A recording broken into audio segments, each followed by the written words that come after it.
Welcome to Sacred Symbols, the internet's most beloved PlayStation podcast. If you want to get our show 3 days earlier than free feeds and completely without ads, please consider supporting us on Patreon at patreon.com/colinslaststand. Your support on Patreon also allows you to submit your questions, comments, concerns, thoughts, and ideas to our show, gives you the ability to vote on the Let's Plays we do, allows you access to exclusive podcasts, and more. You can also buy Sacred Symbols merch by going to tinyurl.com/sacredshirts. I suspect you'd look damn sexy with our logo emblazoned across your chest, but that's just one man's opinion. Of course, we love our free feed listening audience too. If you don't have the means or desire to show us support on Patreon or with merch, please consider leaving us a nice review on the podcast service of your choice and let friends and family know about Sacred Symbols. We, on the other hand, will keep making Tuesdays great again. But enough chatter. Have at you! On to the show.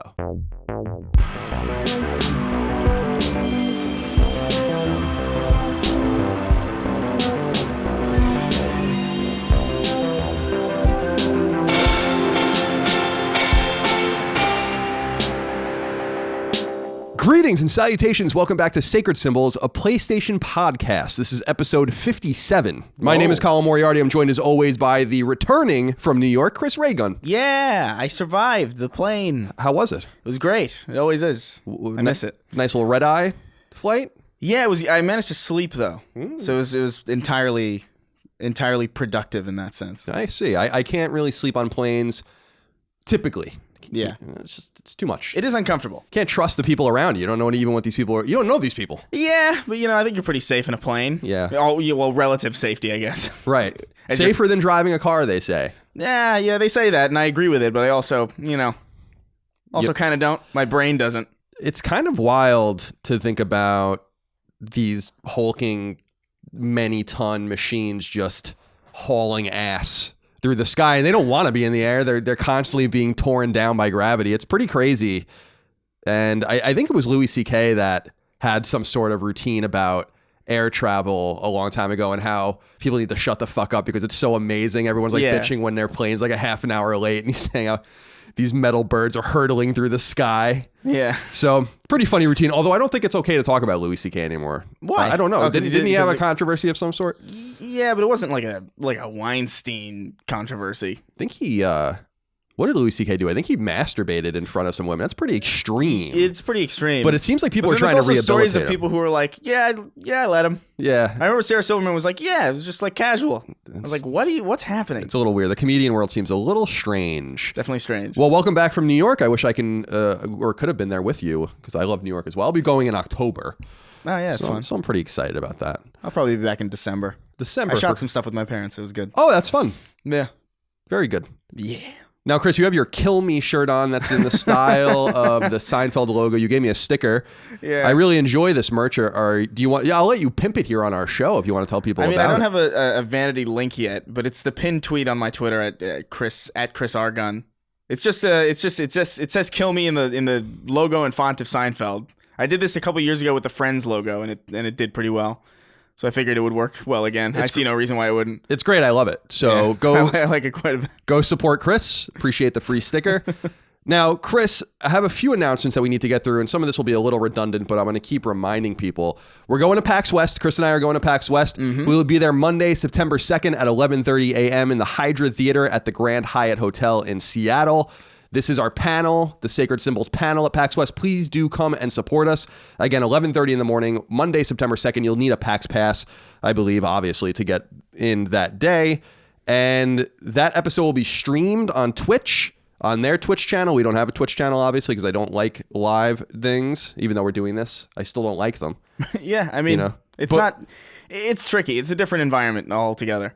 And yeah, so that will be not a standard episode. The standard episode will be delayed that week, but we will put that up as a Sacred Symbols Plus episode if we can get the audio, and I assume we will be able to do that. So again, Monday, September 2nd, 11:30 a.m., Hydra Theater at PAX West, Sacred Symbols Live. Come see us. I just mentioned Sacred Symbols Plus. Sacred Symbols Plus is now we announced that I think a week or two ago, is now going to be kind of the second episode of Sacred Symbols each week. It's only for CLS patrons. Rolls out August 9th for $5 and up a month patrons, and then August 12th for $1 and up a month patrons. So basically, to get the podcast at all, you just need to support us for $1 a month, and you get that, and you get other perks as well, depending on the levels you go up. And so we're really excited about that. And I wanted to throw this out here. I have not told Chris this, but my plan for the first episode, which we'll record next week, is going to be a first-party developer draft. Now, what I mean by that is drafting in sports means that all these athletes are available and teams pick the player. It's kind of like picking, recess. At recess, if you pick your baseball team or your kickball team, right? Yeah. I want this guy, I want this guy, I want this guy. So what I'm going to do, Chris, is I'm going to write a list of the dozen or so developers that Sony owns and write up what they've done, where they come from, who they are, and be really thorough about it in the beginning of the episode, explain it to everyone so maybe they can play along at home or they can play with friends. And then you and I will flip a coin to see who goes first, and we will pick our teams, so to speak, and see who comes up or make an argument for who has the better first-party studios based on that. So maybe you want Naughty Dog because of this, but maybe you want Sony San Diego for this, or you want Sucker Punch for this. And you can't have probably Naughty Dog and Sony Santa Monica. You're probably gonna have to pick one. You probably won't be able to have Polyphony and Studio Japan or whatever. I think it'll be a really fun episode. That sounds interesting. Yeah, I like it. And so that will be fantasy football almost. Exactly. That's exactly right. So it'll be our first episode that will roll out on August 9th for our beloved patrons. And we appreciate your support. Now, real quick, a few other things to get into that aren't going to be covered in the news, Chris, but I wanted to touch on.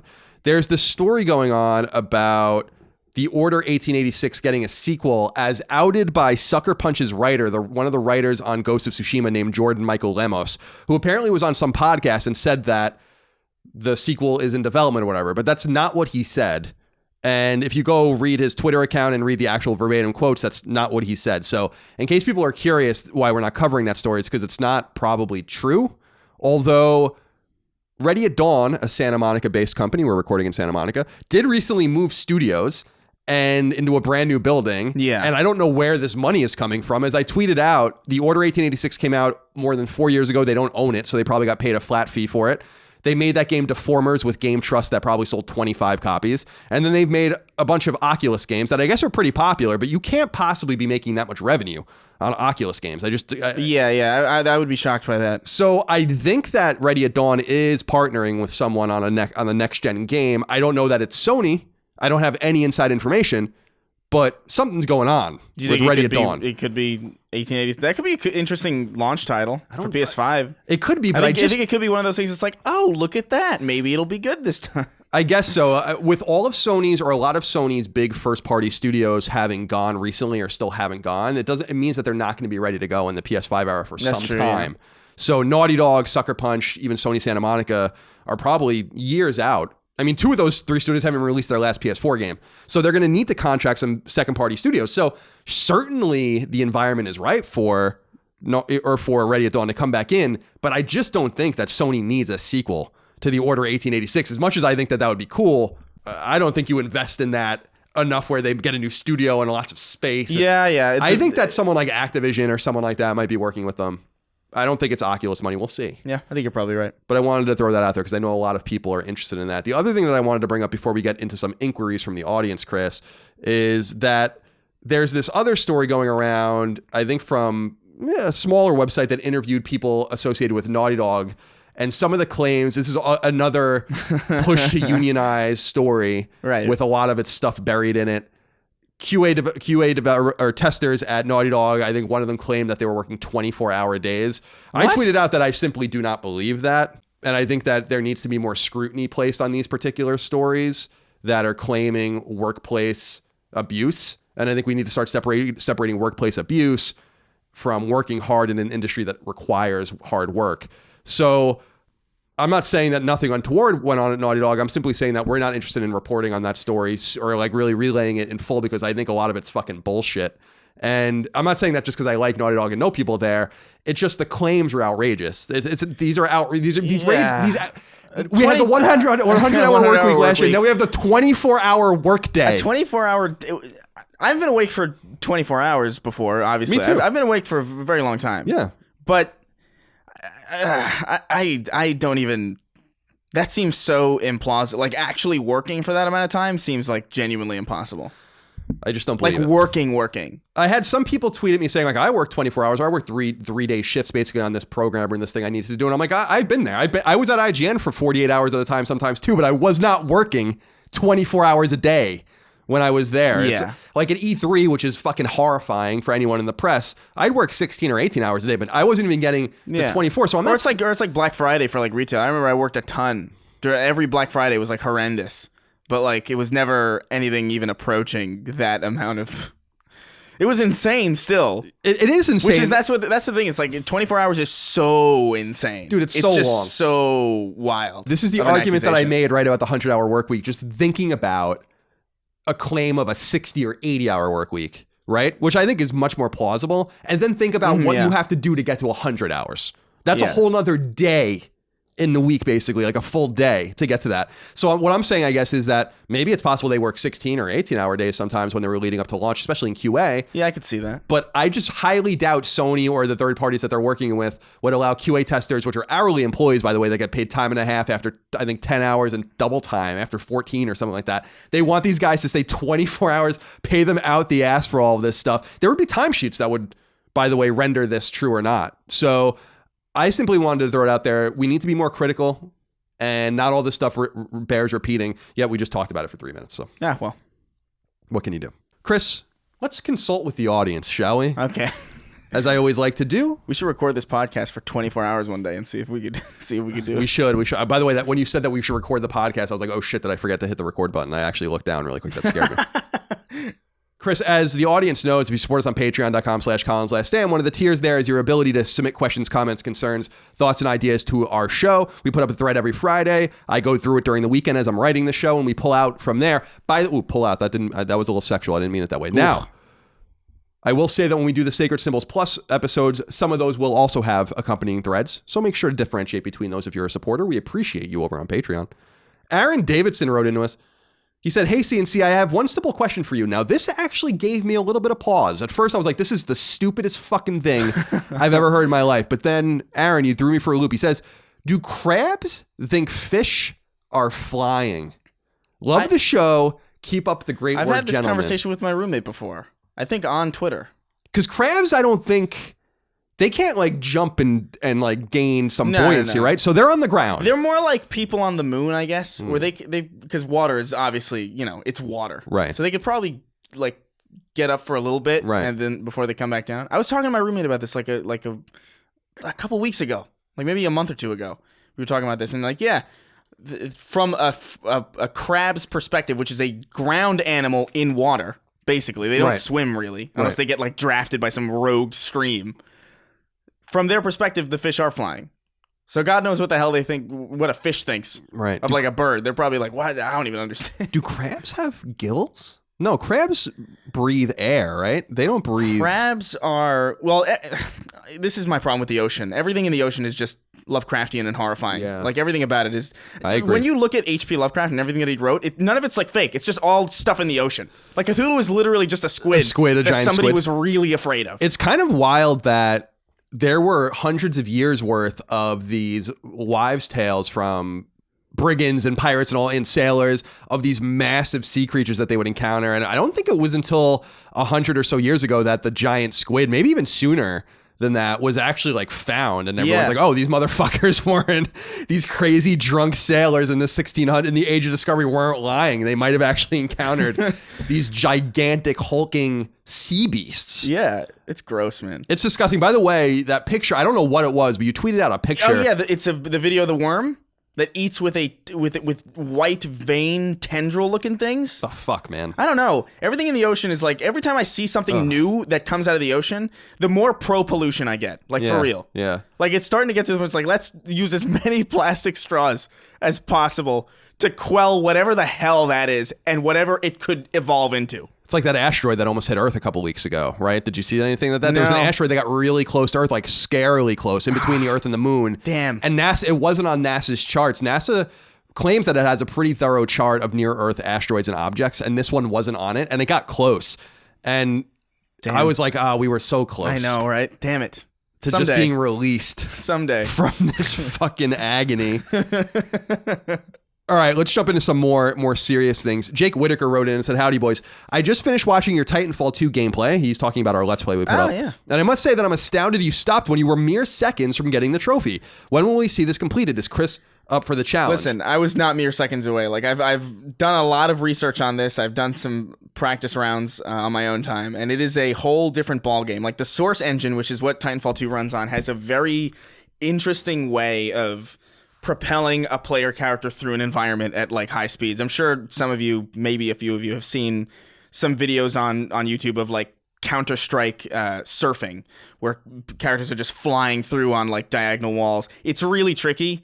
I was definitely not close, especially after knowing what I know now about it. But I'm definitely down for the challenge. I don't want to do it until I have a pretty solid understanding of that engine. I'm looking forward to it. Yeah, you had told me, and I was surprised by this. I guess maybe I inherently knew this back in the day, but I guess I didn't take it with me, or maybe I never knew. You were saying that it runs on Source, which is a Valve engine. Yeah. And I always assumed it was a Frostbite game simply because Respawn is in the EA family. So it does actually, from that perspective, require a little bit of just different skills and more fluidity. Yeah. The engine just works really weird. Like it works the way Counter-Strike works. And if you know the way Counter-Strike works, it's quick. I wonder if, well, I assume that, maybe they already talked about it, but the Jedi Last Order game that they're making now, Respawn, that must be on Frostbite. I believe it's on Frostbite, yeah. So I'd be shocked if that was on Source. I will say, although by the time people hear this, the vote will almost be over, that the Let's Play vote that we do every month on Patreon is going, and Titanfall 2 Redux is winning by a mile. So we're going to go back, but let's give Chris a little bit of time. We will do it, but that's a practice one. That's a heavy practice. For now, you can go look at our most recent Let's Play, which is for Crash Team Racing on youtube.com/Colin's Last Stand Side Quest. I say the word insane 50 times in it. Did you watch it? Yeah, well, I just knew when I was recording it, just because I was on autopilot trying to play well and talk. It's really difficult. Hard. It's very hard to do. People really overestimate the difficulty some things require in our lives, right? And then they really underestimate some other things. And I think talking while playing video games is incredibly difficult. I mean, just think about if your spouse comes in, they want to talk to you. Like, it happens to me all the time. Erin's talking to me. I can't really pay attention to what you're saying. So, yeah, it's harder. Just like podcasting, it's way harder than you think. Yeah. Way harder than you think. I remember when I was doing the live stream for the trophy, there were just like long periods of silence because I was like, listen, I have to focus. Like, that's a focus heavy game too. It's why I think I like doing Let's Plays by myself sometimes, but I think it's important to have a co-pilot often as well so someone can talk. Yeah, no, for sure. Anthony Gigi wrote in us on Patreon. He says, "Hello, gents. So GTA 5 just said fuck it and put an actual casino in game where you can use real world money to buy chips. Why are people upset over this? How is this different from any other microtransaction? Is it being used maliciously to prey on gambling addicts? Are people overreacting since gambling in games is a sensitive issue as of late? Would like to hear your thoughts on the matter. Hope all is well and that the weather isn't too hot." It's getting hotter, actually. Yeah, Indian summer setting in. Yeah, for sure. This is like really tug on Superman's cape style. Like really, like you're really prodding to just throw a casino. So that because it's a real casino, you put real money in so that you can win fake money that you can't spend outside of the game. It's like gambling with gift cards. Yeah, it's such a weird. I mean, hey man, anybody who's insane enough to do this, go ahead and bleed yourself. But like, my God, you should have some kind of foresight. I think that people are mad about it, Chris, to Anthony's point, because a lot of people are just mad at microtransactions and kind of these new modes. In general, yeah. I actually appreciate the overt nature of what Rockstar did here. Like you said, it's really there's blatant. no facade over this. It's a casino where you gamble. I mean, it's Vegas. And so I appreciate the forthrightness of it in a way where it's like, okay, I mean, you can accuse us of gambling, but this is literally gambling. So you're a fucking idiot at this point if you go into this and then complain on the back end. Now, is it taking advantage of gambling addicts and stuff? I just do not buy this line of thinking. Gambling addicts have to circumnavigate the world and I guess navigate around the world in a way that alcoholics have to navigate the world. That doesn't mean we don't go to restaurants and have dry restaurants. Maybe there some exist because an alcoholic might come eat there. It's the alcoholic's problem ultimately. No offense. So it's the gambling addict's problem if they're not able to like be on a video game console without spending money and gambling. Like I know we've talked about this kind of ad nauseum at this point, but I just don't buy any angle of this that doesn't require or stress the personal responsibility angle. It just is what it is, dude. I am a gambler. I like gambling. I go to Vegas multiple times a year. I gamble on sports, etc. I don't get out of control. In fact, I do it kind of for fun, and I don't spend a lot of money at all because I have control. And if you don't, then don't put yourself in situations like that. Yeah, I think my issue is less about personal responsibility and more about just like, I just feel like it just makes the product worse. And I hate that. That's really it. I don't give a shit about people. No, that's fair enough. So Chris, fucking callous. It's fine. It's not a big deal. You know, you got to be honest with the audience. And that's what we're being right now. Yeah. Save your money. Don't be crazy. Get an education. Up to a degree. You don't need to go to college. Work hard. Sometimes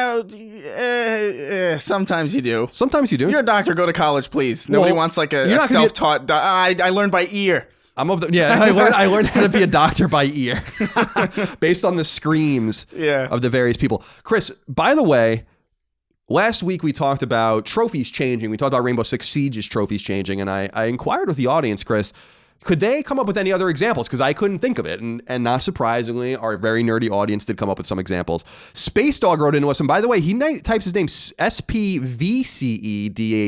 so very Roman. Very Roman. He says, hey, CNC, first time, long time. In regards to your recent Rainbow Six Siege trophy conversation, I wanted to chime in with another major game that did it as well, Destiny 2. They have changed some of the late game trophies to have different requirements. As an example, I have the gold trophy for beating the raid on prestige difficulty, something I've never even attempted because before the change, it was simply complete a prestige strike mission, which pales in difficulty in comparison to the prestige raid. Thank you for all you do. Keep Tuesdays great. Weird. Yeah, I guess I just don't pay attention to the achievements on Destiny. So that's one. That makes sense. One example. Live service. Another live service, by the way. Indeed. That seems to be the trend. It's actually, all the games that we're going to talk about here are live service games. Yeah, that makes sense. Moise Khan wrote in and said, hey, Colin and Chris, on last week's episode, you asked for cases where a game's trophy requirements were changed post-release. The biggest example of this that I know is Overwatch. Each hero in Overwatch has specific trophies tied to them that require players to perform challenges based on their powers and abilities. However, many of these heroes have been changed a lot, and some have had their powers changed so drastically that the original trophy for them would just be unachievable. Blizzard would patch these trophies so the requirement would match their updated powers. If you had earned a certain character trophy, though, you kept it, even if the requirements changed. So that's not a huge surprise. Again, the list of trophies and their values, I don't think can change. I think literally all they can change are the triggers and the text. So, and obviously the name of them. Yeah. So I just didn't know this was happening so much, but it happened in an even more recent game, Chris. Yeah. John O'Peck wrote into us and said, on the topic of changing trophy requirements, Ubisoft has done this before to a far smaller degree with Massive Entertainment. I platinumed the Division 2 earlier this year and was preparing for a particularly tough trophy when I noticed the name and description had changed. Originally, you needed to extract some amount of loot in the Dark Zone during a blackout. Given the amount of variables involved to make this happen, I imagine Ubisoft decided to make it a lot simpler, and thankfully, I didn't have to grind for the original trophy requirement. I thought this was bizarre back in March, but the Siege changes are next level. I agree, the Siege ones are totally different.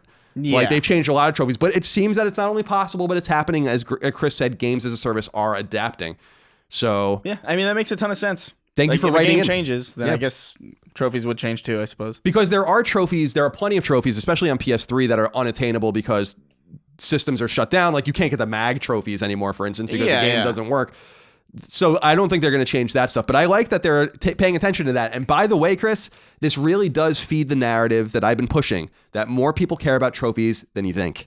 And I hate when people dismiss, oh, no one cares about this. This is a subsection of people. I'm like, I'm not so sure. They're literally going through changes that have to be certified and go through QA just to correct their trophy list in these games. You would assume that wouldn't be important at all, especially with games as a service. So I encourage people to think again if they think that trophies and achievements aren't as important as I think they are. It's probably somewhere in the middle. Not as important as I think and not as unimportant as a lot of you think. Yeah, I think you're probably right on that. Chris, let's talk about what we're playing. It says here you're playing Witcher 3. Still yeah. Obviously I've been in New York for the last week. So it was really just like that Monday night that I was playing through it again. I don't know, man. It feels old. I bumped it down to like the lowest difficulty because I just don't care about the combat of it. And from what I remember I tweeted out on Twitter, I was like, is it weird if I play this on like just completely easy because I just don't like the combat at all? And everybody unanimously was like, it's not good. The combat's not good. Which is like, what? Yeah. That's wild. Yeah, the combat is, I recall, I tried to play it on hard or very hard, whatever it was, and I was getting my ass kicked. And I knew how big the game was, so I was like, I'm not going to do this to myself. So I bumped it down to normal. But I remember the combat took me a little time, as I recall, to get used to in the game. It just, I don't know, man. I feel like from a gameplay perspective, I I'm really interested in the story. I'm hooked on it. Like, I want to know what happens, but just the fighting is just, it feels, something about it feels delayed, and it's not input lag, and it's not anything like that, but there's something about it that feels a lot less fluid than a lot of stuff that I've played since, which I guess makes sense because it is an older game. But I don't know. I'm excited to go through it, but I feel like it's going to be a lot more manageable now that I've bumped it down.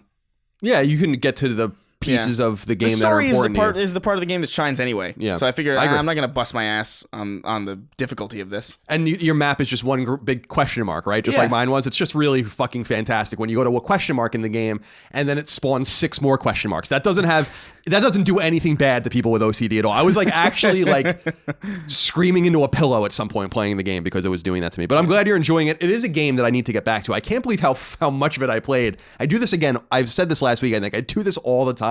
I get to the end of a game and then I'm like, fuck it. Yeah. And then I don't want to beat it. Would you put like 40 hours in? Oh yeah, at least. Insane. At least I went to MomoCon in Atlanta that year in 2015, and I brought my PS4 with me so I can play it in the hotel room. So, I'm a real winner. Now, Chris, I was playing Wolfenstein Youngblood, which I want to talk about in a moment. But the first game I want to talk about is Sekiro, because this is a game that I actually started this weekend. I was looking forward to it, and I do not like it. Really? And this has been a really contentious thing because I talked about it online. I was like, well, I'm getting into it. I need to see it more, I think. And then I started to play it. I only played for a couple hours, a few hours probably. Mm-hmm. I kept dying over and over again, and I really hit the roadblock where I'm like, this isn't fun. Now, to me, I understand that a lot of people love this game, so it's not an insult on the people who, like you, who love it. Yeah. I think what I didn't like about it was that it merges this very arcadey and kinetic gameplay feeling, right? That it doesn't feel like a From Software game. I was comparing it to, it feels like an old Team Ninja game in a way, the way it moves around. It feels like Ninja Gaiden in a sense. But it doesn't play like that. So there's almost a betrayal of your mind where you have to re-engineer your mind to be like, you move fast. It feels like Devil May Cry or something. You want to go in and slash and kill anything. You just can't do it. And I couldn't override this need to play the game like that. I just couldn't. I'm like, it feels too quick to play it so deliberately. And I think for me, it created this real conundrum where I'm like, I just don't want to play this game the way it's asking me to play it. If it wanted me to play the game like this, why is it making it feel so good? You know what I mean? Yeah, no, that's I think that's the drive for it though. I think for me was like, this feels so good. Imagine if I could get to the point where I could just go in and slash these guys. Just clean house. And you get to a point where you just can do that. Like the first area of the game, you can just mow through, and it's a weird game where it starts off as like a really challenging, like really frustrating, punishing experience, and then slowly as you go through it, everything before becomes this arcade wonderland where you could just have a blast. It's so I could see why there's a bit of a disconnect, but I think that's exactly why I gravitated to it so heavily. It was challenging, but it rewarded you by just making everything that you had gone through just so much more fun to just kind of play around with. I will say this, to your credit. When the game came out and we were playing it, I kept saying I don't want to play another Souls game.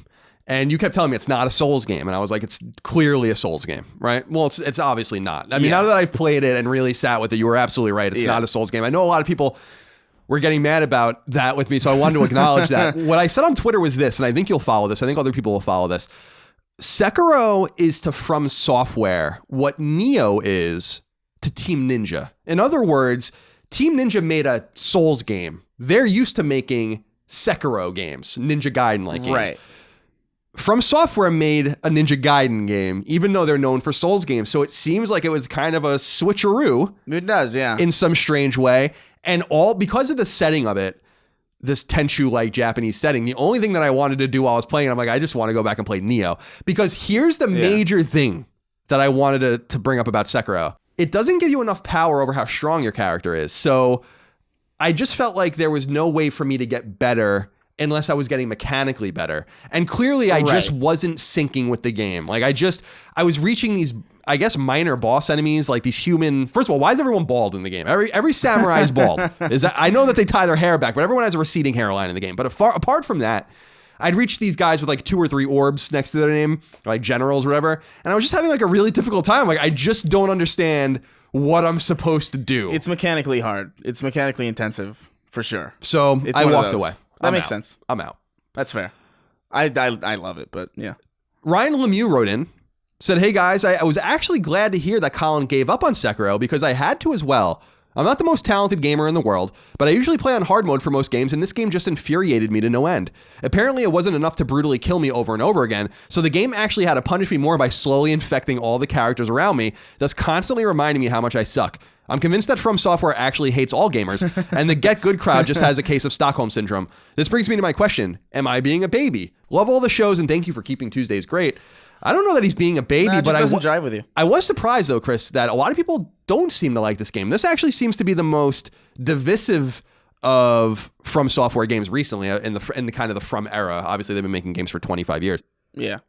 What do you think of that? Has that always been true in your mind? Because I guess I was just seeing so much positivity about this game that I didn't realize that when I said something about it, that many of the comments I was receiving back were like, yeah, I'm a big Souls fan and I couldn't stand it, or I just don't like it. Because it's not a Souls game. Exactly. But the one thing that people did say was, and it's to your point, is that the game gets easier if you just get through that opening segment of the game. And I don't know if that's true, but that's what people were saying. It gets easier in the sense that you've spent some time with it, so you know how to play and you've kind of understood the basic rhythm of combat.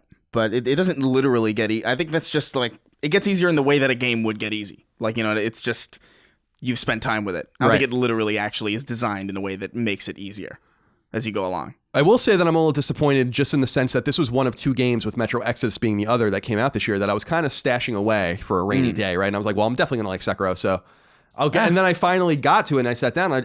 So it was disappointing from that sense, but I will say it just reminds you that you really got to parse through even the criticism, even our words and the words of other podcasters and experts that you like, to see what works for you.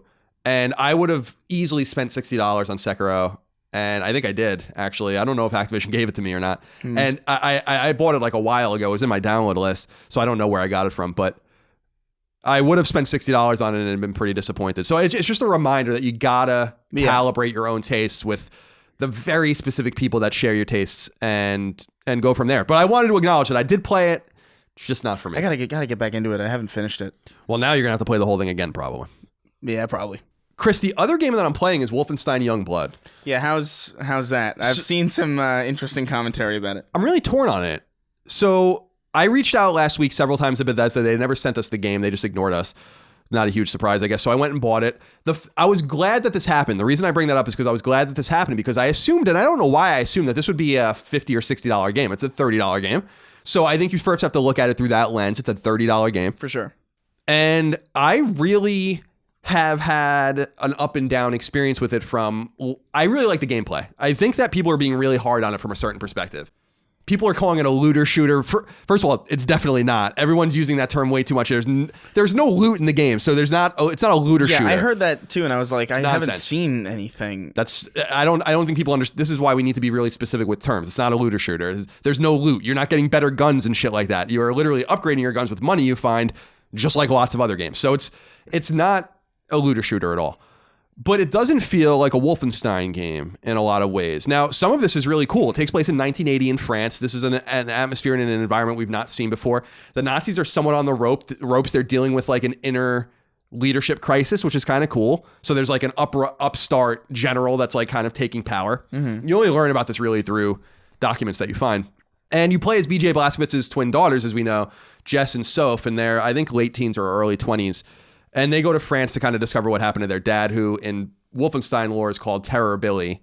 Yeah. And in the 60s, he obviously went crazy and killed a bunch of people. And so they have all this lore about him and where he came from, where he went, and where he came from, and all this stuff. So I like it, but I don't understand why they doubled down on some of the worst features of Wolfenstein 2, specifically the hub world. The Wolfenstein 2's hub world sucks. It was on the submarine, I think, or a ship, as people remember. Any time a game that didn't previously have a hub world throws in a hub world, it's always so terrible. It's bad. They did this with Splinter Cell too, and like Blacklist or whatever. They put a hub world, and it's like, why'd you do this? I just want to play. Right. It's like the Croft Mansion, but you need to be there all the time, so it's like not optional. And yeah, it's just fucking annoying. I just hate the hub worlds in these games, and I don't understand why. As far as I remember, like Wolfenstein 2 was derided for its hub world. So they doubled down on this. So this is one negative feature, but the characters are really interesting. Lots of female characters, which I think is pretty cool. And the major complaint that people seem to have about it is that it's like this kind of repetitive, grindy game. And I hear that.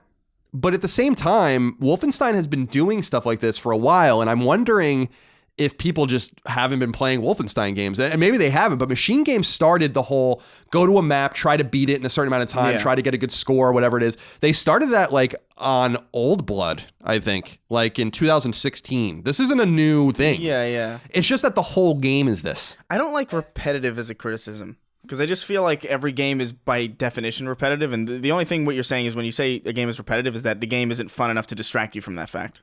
Yeah, I mean, you're right. The mechanics in a lot of games are inherently repetitive. Yeah. So, I mean, if you play the original Mario Brothers, Super Mario Brothers, which is a classic, I mean, it's very repetitive. It's just really fun. And so I agree with you. That's not really a valuable critique to me.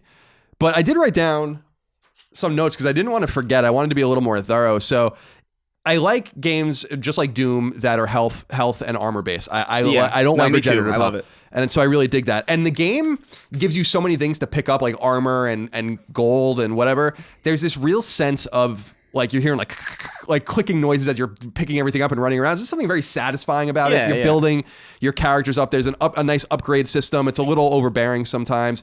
But I don't understand why the hub world came back. And even though the game is co-op centered, you can play it by yourself with a co-op AI partner. Oh, and do you have to have an AI with you? Yeah. Oh. And it's annoying because she's fine. She does it's kind of like Ellie in The Last of Us where she's not going to be seen by enemies unless you make yourself seen. So she's not going to like give you away.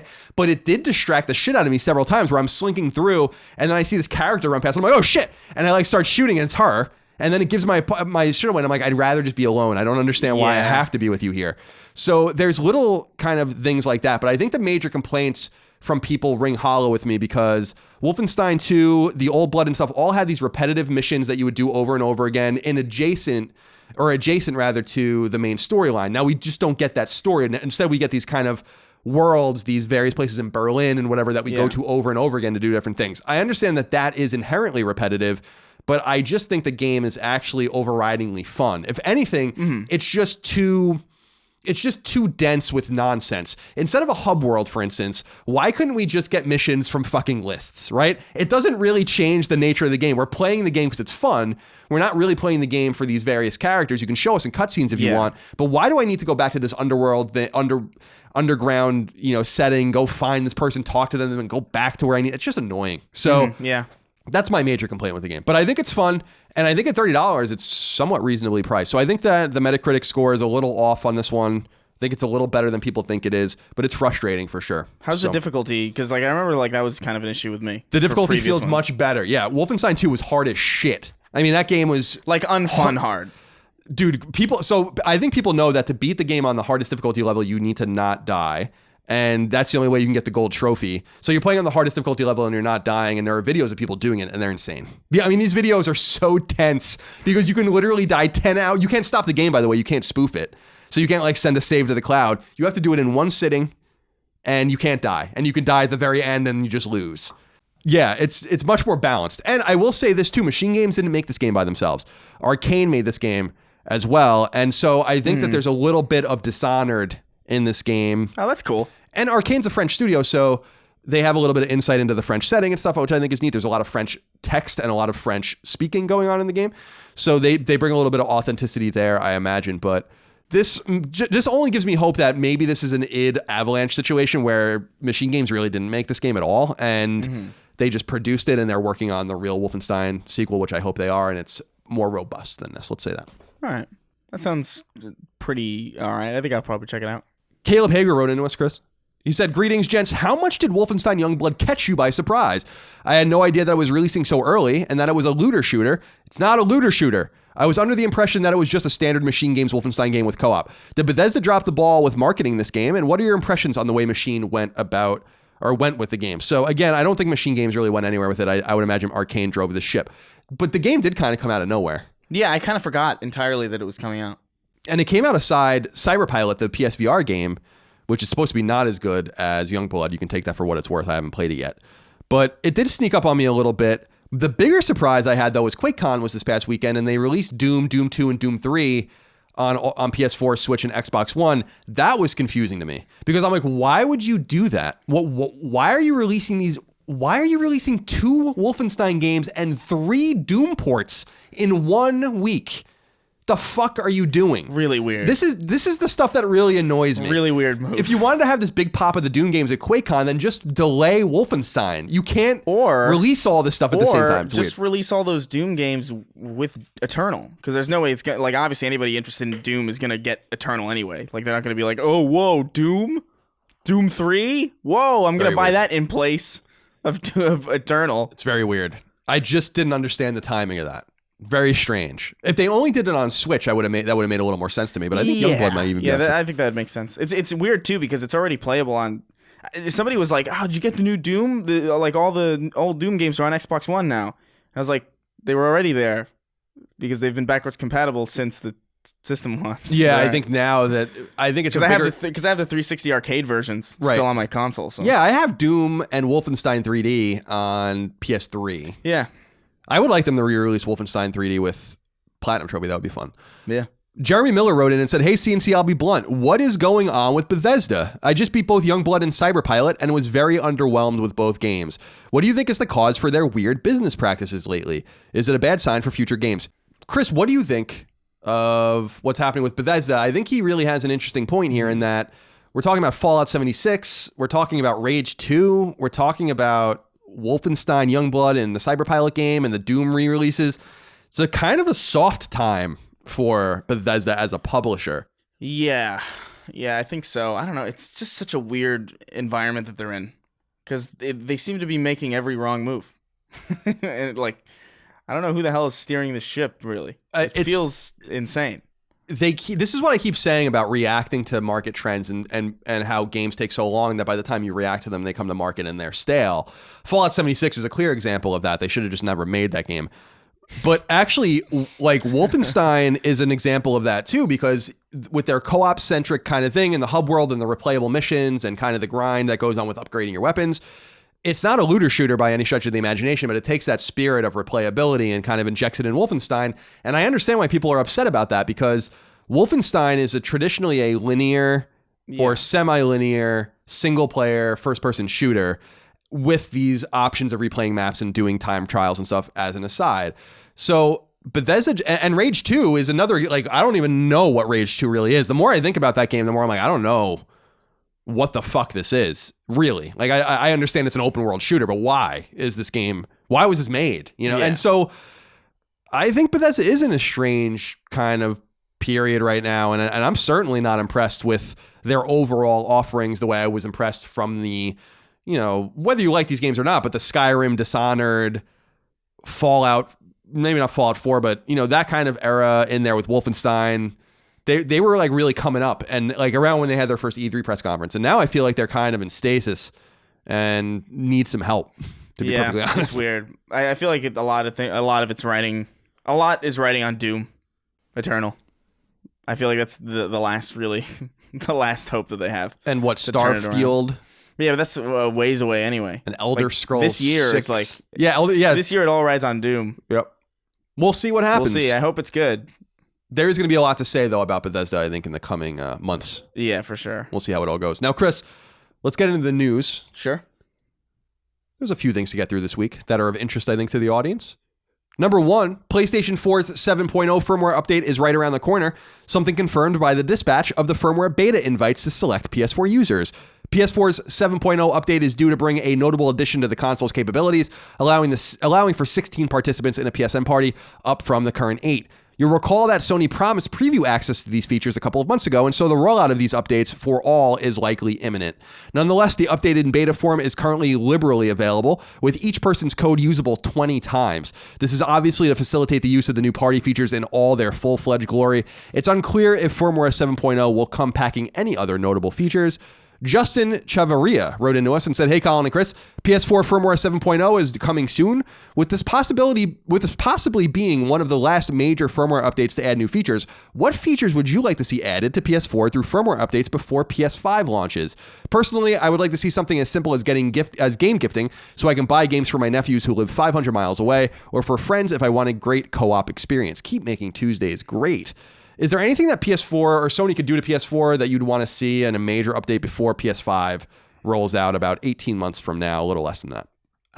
Man, I feel like just making the UI a little bit less horrendous would be nice. What do you not like about the UI? It's just slow, and I mean, we've talked about the PlayStation Store just not working, and just like things taking forever to just show up, and just like ads all over the place. I don't like that. I don't like how they keep putting PlayStation Now in my bar that I have to delete. That's annoying as shit. I think they did that with like World Cup stuff for PS View. I'd be happy just with like a general like performance under the hood kind of deal. No. I don't know. I can't think of any feature that I want aside from just maybe it getting out of my way a little bit. Little more. It would be nice to not have to circumvent the system all the time or maybe automatic cloud savings actually working maybe. Yeah, it doesn't seem to be working for you. We realized that a couple weeks ago with a save that we needed. So yeah, some things don't work right, and it's such a quantum leap from PS3 that it's hard for me to complain. PS3 was so bad when you really look back at it, like so unusable and so unwieldy. I thought it immediately.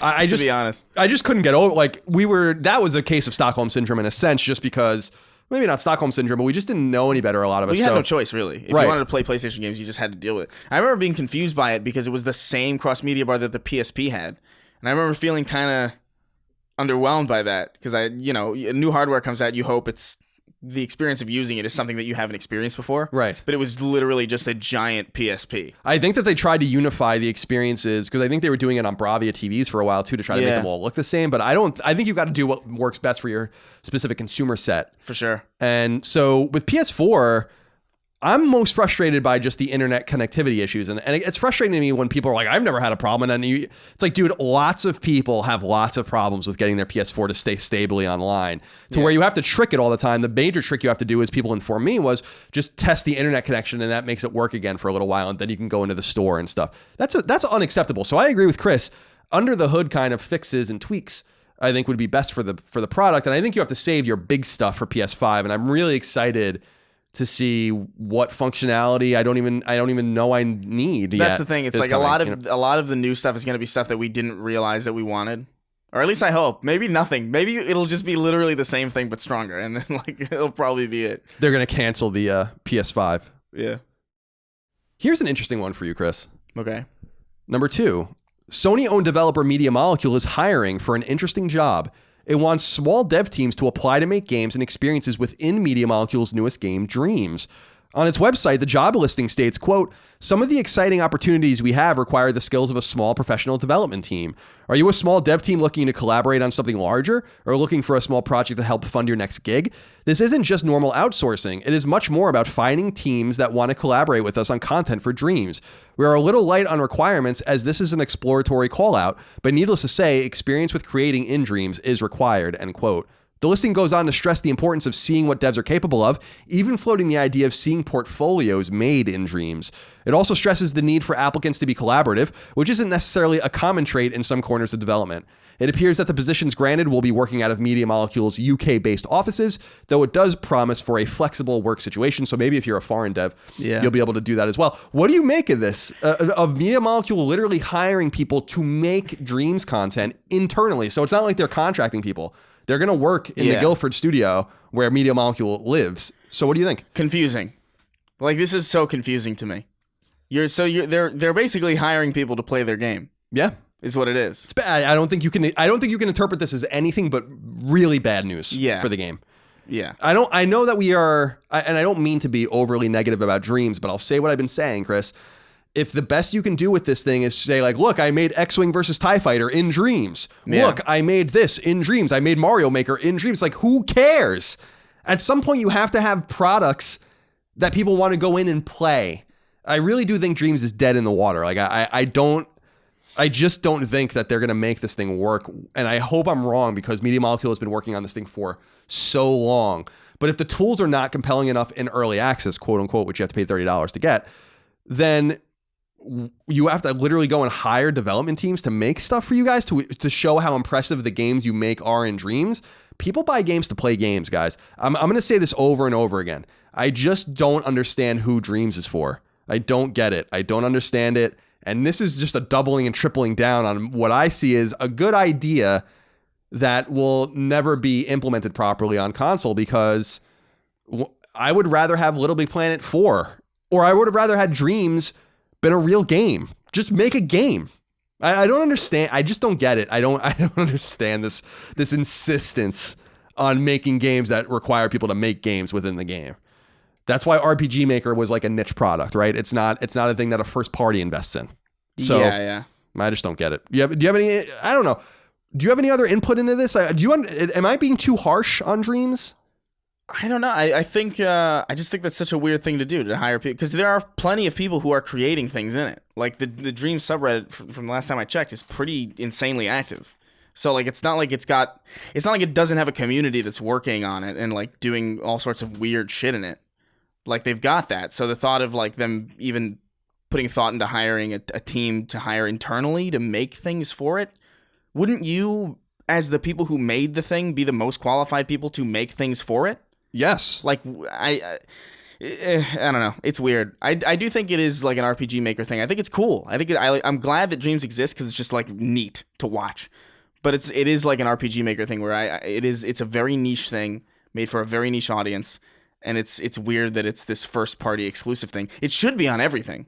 Yeah, that's what it should be. That's a great point, Chris. It would be really interesting if Dreams was an opening salvo for Sony first party to start getting their games at least on PC. I always thought Bloodborne would have been an interesting one for that too, because I think that would have dragged people in. I think Bloodborne's day has come and gone. I don't think people are buying PS4s for it anymore. But that's a nice idea, especially even on Xbox One, to get Dreams and be like and make this ecosystem. But I agree with you. What's sad to me about this is that it seems like a crash in very slow motion, like excruciatingly slow motion. The problem is that they put too much emphasis on making the player make the game fun. Like Little Big Planet, you could make stuff, but it also had a game accompanying it. So it was like a little bit more forgiving. Even back then, like when I played Little Big Planet the first time, I was like, it feels a bit stitched together. And that was fine. No pun intended. Yeah. Sackboy literally, humor. Yeah.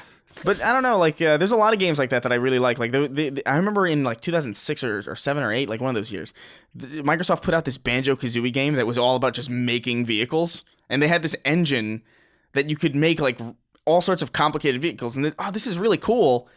Why is it a Banjo game, first off? But also, that's all you do. There's nothing else to it. Right. So it's fun to dick around in, but it's not a game in the way that a game is meant to be. And I feel like this is one of those things. It's like they should have had like a campaign along with it, showcasing something fun about it. That way, it was more than just a creation tool. And it shouldn't be on one platform. It just shouldn't. Like a game like this needs to be as spread as possible. Yeah, it needs because ubiquity. It's so niche. I agree with you.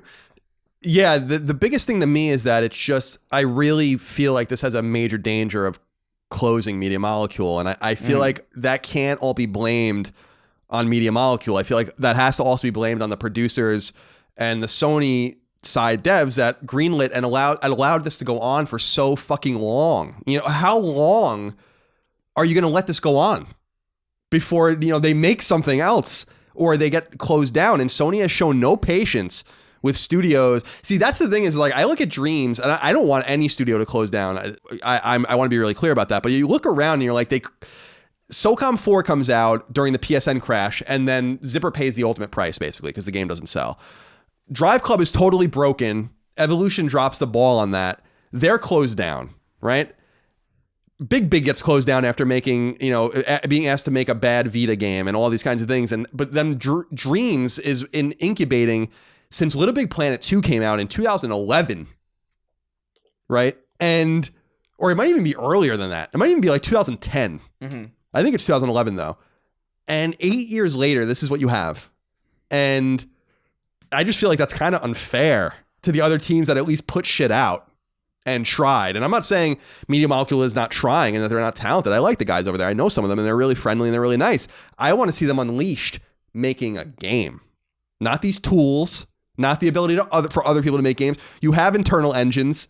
Mm-hmm. And unless, I think you brought this great idea up, Chris, about Dreams, unless they facilitate some sort of internal marketplace where people can make money making stuff on Dreams, which is really exciting. That could be cool. Otherwise, what's the point? Like, what is ultimately the point with all of this great content coming out? You're going to be really distracted by someone recreating X-Wing versus TIE Fighter on Dream? I don't think so. I just feel like the blame is easily spreadable, like peanut butter upon a piece of white bread. You understand? I don't know if that's a good reference or not. Yeah, I don't think so. It's actually a terrible reference. Number 3.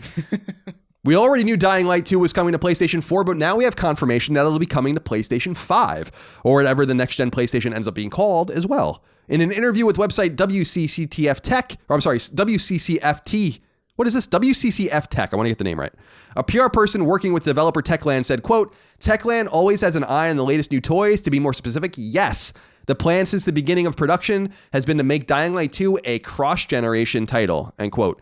Since Dying Light 2 is set to launch on PS4 early in 2020, before the next-gen PlayStation comes out, this indicates that it'll be re-released later on, perhaps in some sort of complete edition. It's also worth noting that every PS4 game will work on PS5, though the specificity of Techland's answer to this website seems that it indicates it'll be more than that. So this is one of the first confirmed next-gen games we have, and I can't think of too many confirmed cross-gen games. Yeah. Remember, this is going to be a complicated conversation moving forward, Chris, because cross-gen is always going to work now in one direction, but not in the other. So what I mean by that for the audience is cross-gen is going to work from PS4 to PS5. Obviously, PS5 native games will not work on PS4. It seems like what Techland is saying is that they're going to make a PS5 SKU of this game, which is interesting because the game is set to come out at least 6 months before PS4 or PS5 launches.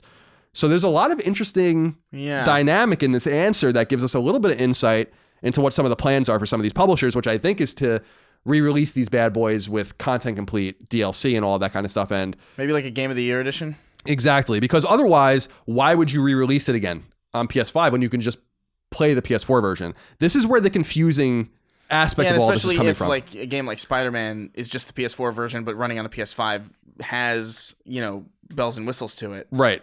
It's unclear if they had to patch that stuff in. I would assume that they do, right? I would assume, right? So, yeah, I'm not technologically sophisticated enough to know if they put Spider-Man into a PS5 without a patch from Insomniac, would it still know it was running on a PS5? In other words, this could be in the SDK or something like that for all we know. I don't really. Yeah, maybe. I don't know. I'd imagine it would just read the hardware that it's on, similarly to the way that it understands what a PS4 Pro is. Yeah, that's true. That's a good point. You just answered my question very succinctly. Yeah, I don't know. We'll see. Number 4. Control, the upcoming third-person shooter from Remedy Entertainment, has officially gone gold, meaning that the game is finished and is being submitted for certification and printing. Word comes by way of Michael Kasurinen, the game's director, on Twitter. He tweeted, quote, "It is done. New IP, new tech, new game structure, new direction, 3 platforms, and 3 years. What an achievement from the best dev team on the planet," end quote. As Kasurinen indicated, it's been about 3 years since Remedy's last game, the Xbox and PC exclusive Quantum Break, was launched, and Control will mark the first Remedy game on a PlayStation console in 16 years, since Max Payne 2, The Fall of Max Payne, came to PlayStation 2 by way of publisher Rockstar in 2003. 505 Games is the publisher behind Control. I gotta be honest with you, Chris, I'm really looking forward to this game the closer I get to it. I think this is a really quiet, understated development. Sony seems to be really interested in this game. Again, this is really percolating the rumor mill about if Sony is buying Remedy. Yeah. I don't think they are. I hope they're not. Maybe they are. Is your excitement peaking now that we're getting a little closer? The game is gold. I'm really looking forward. I've always liked Remedy, and a lot of their releases have always been pretty understated. Like they've never hyped up their things before. I've never played a Remedy game that came out and thought like, oh, this is the new big thing. It always just kind of comes out and is typically enjoyable. Yeah, Alan Wake was kind of a subtle game, subtle release game. I really loved Alan Wake. Did you like the American Nightmare? I didn't play that. I didn't play that. No. Yeah, but I like the original Alan Wake quite a bit. And Quantum Break I liked, even though I thought the TV aspect was really strange.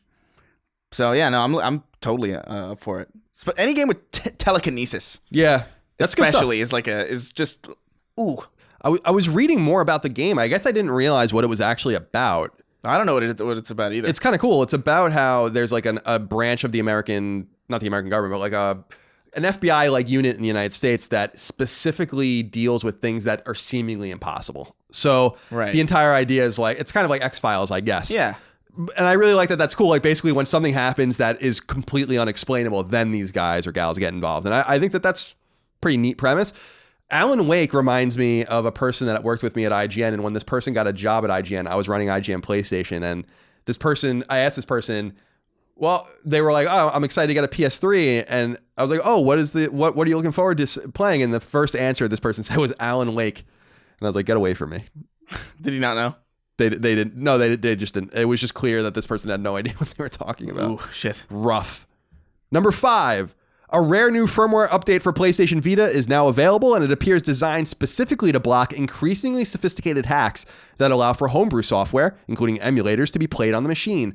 The firmware update is numbered 3.71 and is mandatory if you try to connect to the PSN to buy something or from the store or to sync trophies. I did update and tried to circumvent it just to see if you could, but you can't.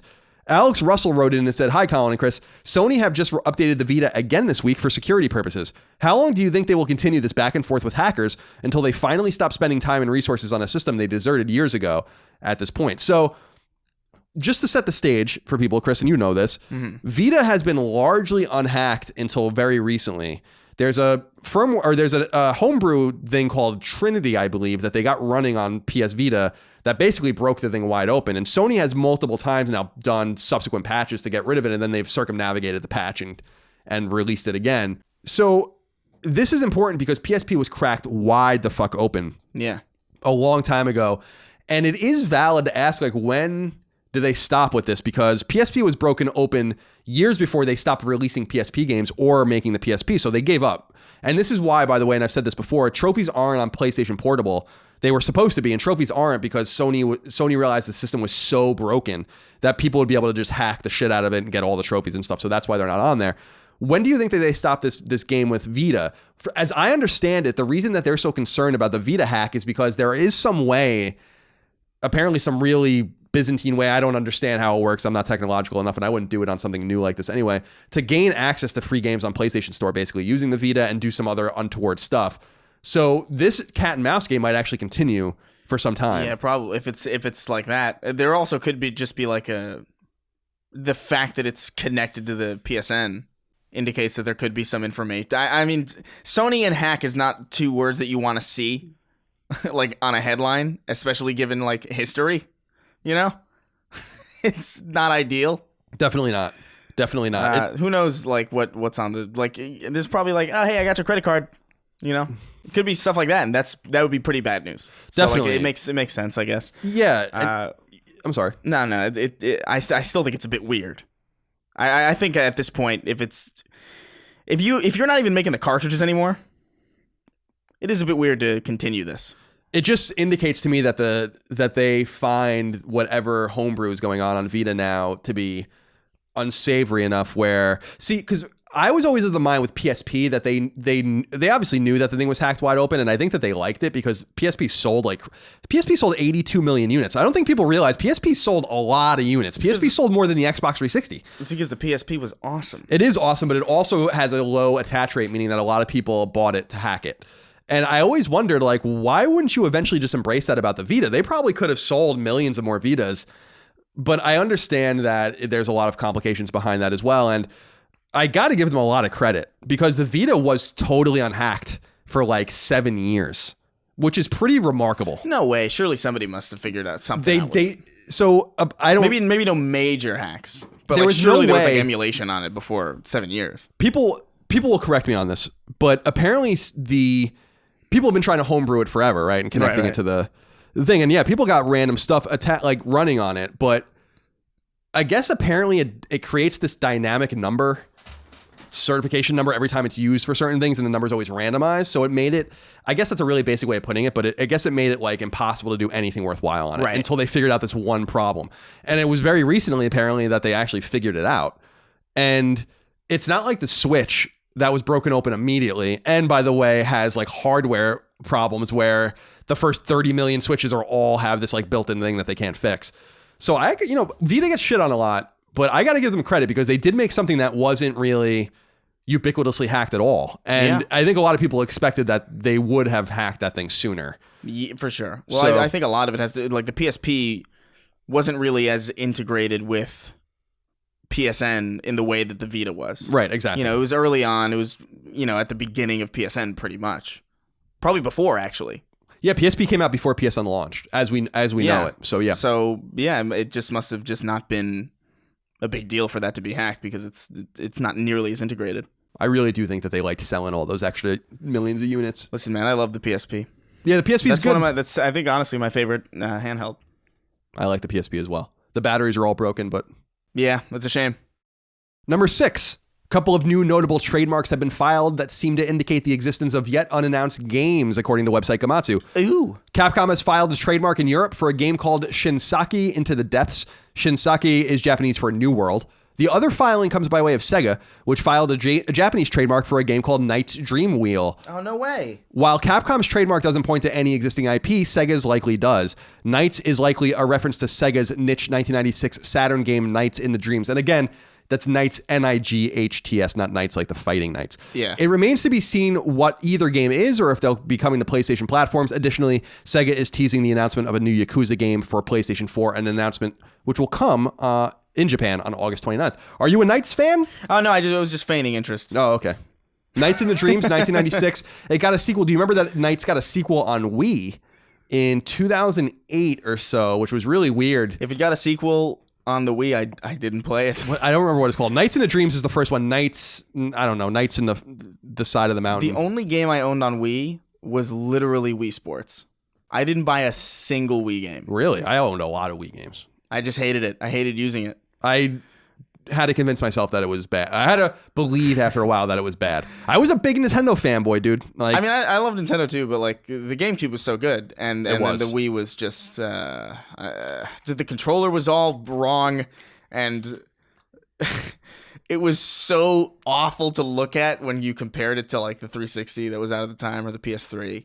Just like from a fidelity standpoint, like Jesus Christ. Yeah, I couldn't even do HD. This was just a PS2 No generation. HDMI. It was a PS2 console, really. No, it was. PS2. It used to get a lot of PS2 ports. Manhunt 2 famously came to Wii and PS2. I remember Spider-Man 3 on the PS2 was just the Wii version. It's very strange that the Wii did so well, but it is that blue ocean strategy that Nintendo employs, which is to just get as many things out there as possible, and it's working with them for Switch now too. Although, first of all, Pokemon is gonna be fucking huge, so Switch is gonna win this fall, no doubt about it. Yeah, for sure. But I'll be interested once the new consoles are announced if Switch will start to flatline as well, or if Nintendo will follow up the Switch like they have with this kind of dockless Switch, if they'll follow it up with something a little more powerful. Because as we've explained in the past, I really think that they're going to run into a fidelity and power problem with ports, and that's going to be a problem for them because I don't think their first parties can and second parties can put out enough content. Oh, for sure. I mean, it's a tremendous achievement that they managed to port Witcher 3, which is impressive, but also that's, what, 2016? Yeah, 2015. Oh, even earlier. I think. So, yeah. I mean, it's 4 years later, and you just managed to port a 4-year-old game. And does it run at like 20 frames a second at like 480? It probably runs at, if it runs at a consistent 30, that'd be insane. But even still, the fact that would be insane is enough to tell you that, like, ooh, you know, maybe they'll run into a problem. Number 7, FIFA 20's cover athletes have been revealed, and who you get depends on which version of the game you buy. The so-called standard edition of FIFA 20 has Real Madrid's Eden Hazard on the cover, while the Champions Edition has Liverpool's Virgil van Dijk. I think I'm saying that right. The Ultimate Edition will have its own cover athlete, though EA hasn't revealed it yet. FIFA 20 launches on PlayStation 4 on September 27th. As we discussed on an earlier episode of Sacred Symbols, FIFA 20 will be the first edition of FIFA not coming to PlayStation 3 since 2005's FIFA 2006. So that's a pretty notable thing. There has been all of these years with a PS3 version of the game until this year. There's a guy out there whose real name is Eden Hazard. I guess so. That's what it sounds like. It sounds like an action movie character. Also, Eden's a woman's name, isn't it? I knew an Eden. Yeah. In high school. Well, whatever. He probably punch right through my face. He might before, and then he'll fake his injuries, of course, on the pitch. But I wanted to include FIFA 20 here because I wanted to be fair. I don't care about these games at all, but I know some people out there do. FIFA 20 is EA's biggest game, so I'm sure some of you fucking losers out there play it. Number 8. Defiant Development, the Australian studio founded in 2010 and largely known for its Hand of Fate games, Hand of Fate and Hand of Fate 2, is officially shutting down. Word comes by way of the developer's official Facebook page, which stresses that all of its team members are now looking for employment and that the team, quote, will continue in caretaker mode to support our existing products, end quote. Defiant's Hand of Fate came out in 2015, with its sequel coming 2 years later in 2017. Both games are on PS4. Both games are unique action RPG / card game mixes, though the sequel was crowdfunded, indicating that the original didn't solicit strong publisher attention. We wish the best to all those affected by this news. I'm always sad when Australian studios shut down because apparently the game dev scene there is really not in good shape. And really? Yeah. You remember, the fuck was that studio that made LA Noire? They were Australian. Yeah. I can't think of the name of them right now, but there was like quite a few big name studios over there, and there are pretty much none now, and it's just not a vibrant gaming development scene over there. So every time they lose jobs over there, I am saddened by that. That the really name sucks. of that studio is on the tip of my tongue. I don't want to look it up though. I guess I'll just look it up. I'm going to look it up right now. LA Noire Australia Wiki. in general is pretty barren of a lot of. Like I have some friends. Team Bondi. Tim Bondi. What is it? Team Bondi. Team Bondi. Yeah. Yeah. There's a lot of barren industries over there. It's kind of sad. Like I have a friend of mine who's Australian. He's a comedian. He's like the stand-up scene out there is like completely just like dead. It's kind of sad. It's wild. It's sad. They're on the other side of the world. They're all lonely down there. Their toilet bowls flush in the other direction. Yeah, their spiders kick them off their bikes and shoot them in the kneecaps with actual handguns. It's fucking crazy over there, man. It really is. I don't understand what's going on. It's too far away, too. It's just so far away. I can never... I would love to go there, but I just can't imagine going there. There could be literally dragons there, for all I know. Right. Might not exist at all. We don't really know. Let's see, where are we? Number 9. Yet another small-time publisher has purchased an independent developer to bolster its portfolio. This time, the publisher in question is Big Ben Interactive, and the developer in question is Spiders. Big Ben Interactive is a Europe-based publicly traded entity that publishes games in the Warhammer, Tennis World Tour, World Rally Championship, Rugby, Aqua and Snowmoto, and Isle of Man franchises. Spiders is a French studio founded about a decade ago and is behind a number of smaller games published with publisher Focus Home Interactive beginning in 2009. Its biggest games include 2014's Bound by Flame and 2016's The Technomancer. Big Ben's acquisition announcement isn't shy that, in addition to the studio's talent, the publisher is also interested in their proprietary engine called Silk. Big Ben's purchase of Spider is the entity's third developer buy in the last 18 months. They also purchased 3 other French teams recently: cycling game team Cyanide Studio, racing game team Clioton, and support team Echo Software. So it looks like Big Ben Interactive, I was reading a lot about them last night. I was interested in them, reading about who they are and where they come from and their history. Seems like they're slowly amassing a pretty impressive portfolio of games that are in the B tier or the A tier, not the AAA tier, but like the annualized rugby game, your annualized WRC game, your annualized, these random fighting games. Could and we be cycling looking games. at the next THQ Nordic? Seems like these guys are a responsible THQ Nordic. They have the teams they need. They bought For now. Yeah, I guess for now. We'll see. We'll see in a year. Yeah, we'll chronicle their progress from there. But I thought that was interesting. Spiders is actually one of the bigger French teams and is no longer independent. A lot of people really like the Technomancer and Bound by Flame. They're making a new game too. I can't remember the name of it, but it is not going to be published by Big Ben Interactive. So this is one of those deals, just like when Obsidian was purchased by Microsoft, we're still going to get their newest game from whoever the fuck's publishing. That's a great name too, Spiders. It is. That. Yeah, it's just called Spiders. Spiders. Yeah, it's not Spiders Limited or Spiders Studio. It's just Spiders. Number 10. This is a wrap up. Website Gamatsu reports that popular PC hospital building game 2 Point Hospital is coming to PlayStation 4 by the end of 2019. That Wipeout-like racer Lost Wing is coming to PS4 by the end of 2019, and that weird platformer Exception is coming to PlayStation 4 on August 13th. The website also notes that Doom 64 has weirdly been rated for release on PS4. Doom 64 is actually its own unique game created outside of id by defunct Midway, and was an early N64 game coming to the console right after launch in March of 1997. I have to admit, Chris, my ignorance on this, I didn't know this. When I saw this, I was like, what are you talking about? Doom, the original Doom just came out. I was always under the impression that Doom 64 was a port of the original Doom, but it's not. It's its own totally unique Doom game that takes place apparently after Doom 2. I didn't know that. I didn't know that either. So when I saw that, I was like, what the fuck are you talking about? Doom was on PS1 also. It was like it was modified, but it was a port. Yeah, it was. And there was a Doom 2 port, I think, on PS1 as well. But I always just thought Doom, it was just like Mega Man 64 was Mega Man Legends, right? You always had the 64 after it to indicate that it was like the N64 port. Yeah. This isn't the case. And Doom 64 is a unique game. I did not know that. Yeah, I have to admit. Either. I know almost everything, but I didn't know that. Strange. I figured I would have heard about that because I know enough about Midway. That's shocking. Chris, Jason Gardner wrote into us as we get into our new game releases. We mentioned earlier that Doom 2, and Doom 3 came out, kind of a surprise launch on PS4, so they're out there now. Yeah. And you can buy them. Jason Gardner wants to know, Chris, how excited are you that the original Doom and Doom 2 are now on PS4?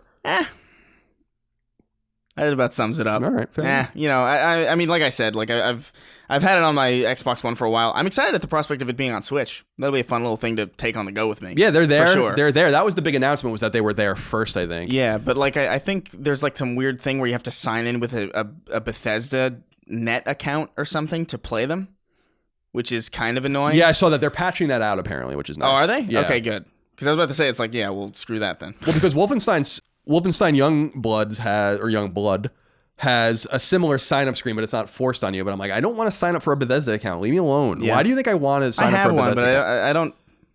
I don't like being reminded of it. Chris, as tradition dictates, you will read the first of the game releases, and we'll go from there. All right, bear with me. The Lost Robots comes to PS4. The noir episodic point-and-click adventure series Bear With Me is back. Introducing Bear With Me, The Lost Robots, an all-new prequel chapter featuring Amber's brother Flint and the callous detective Ted E. Bear. Whoa. God, wow.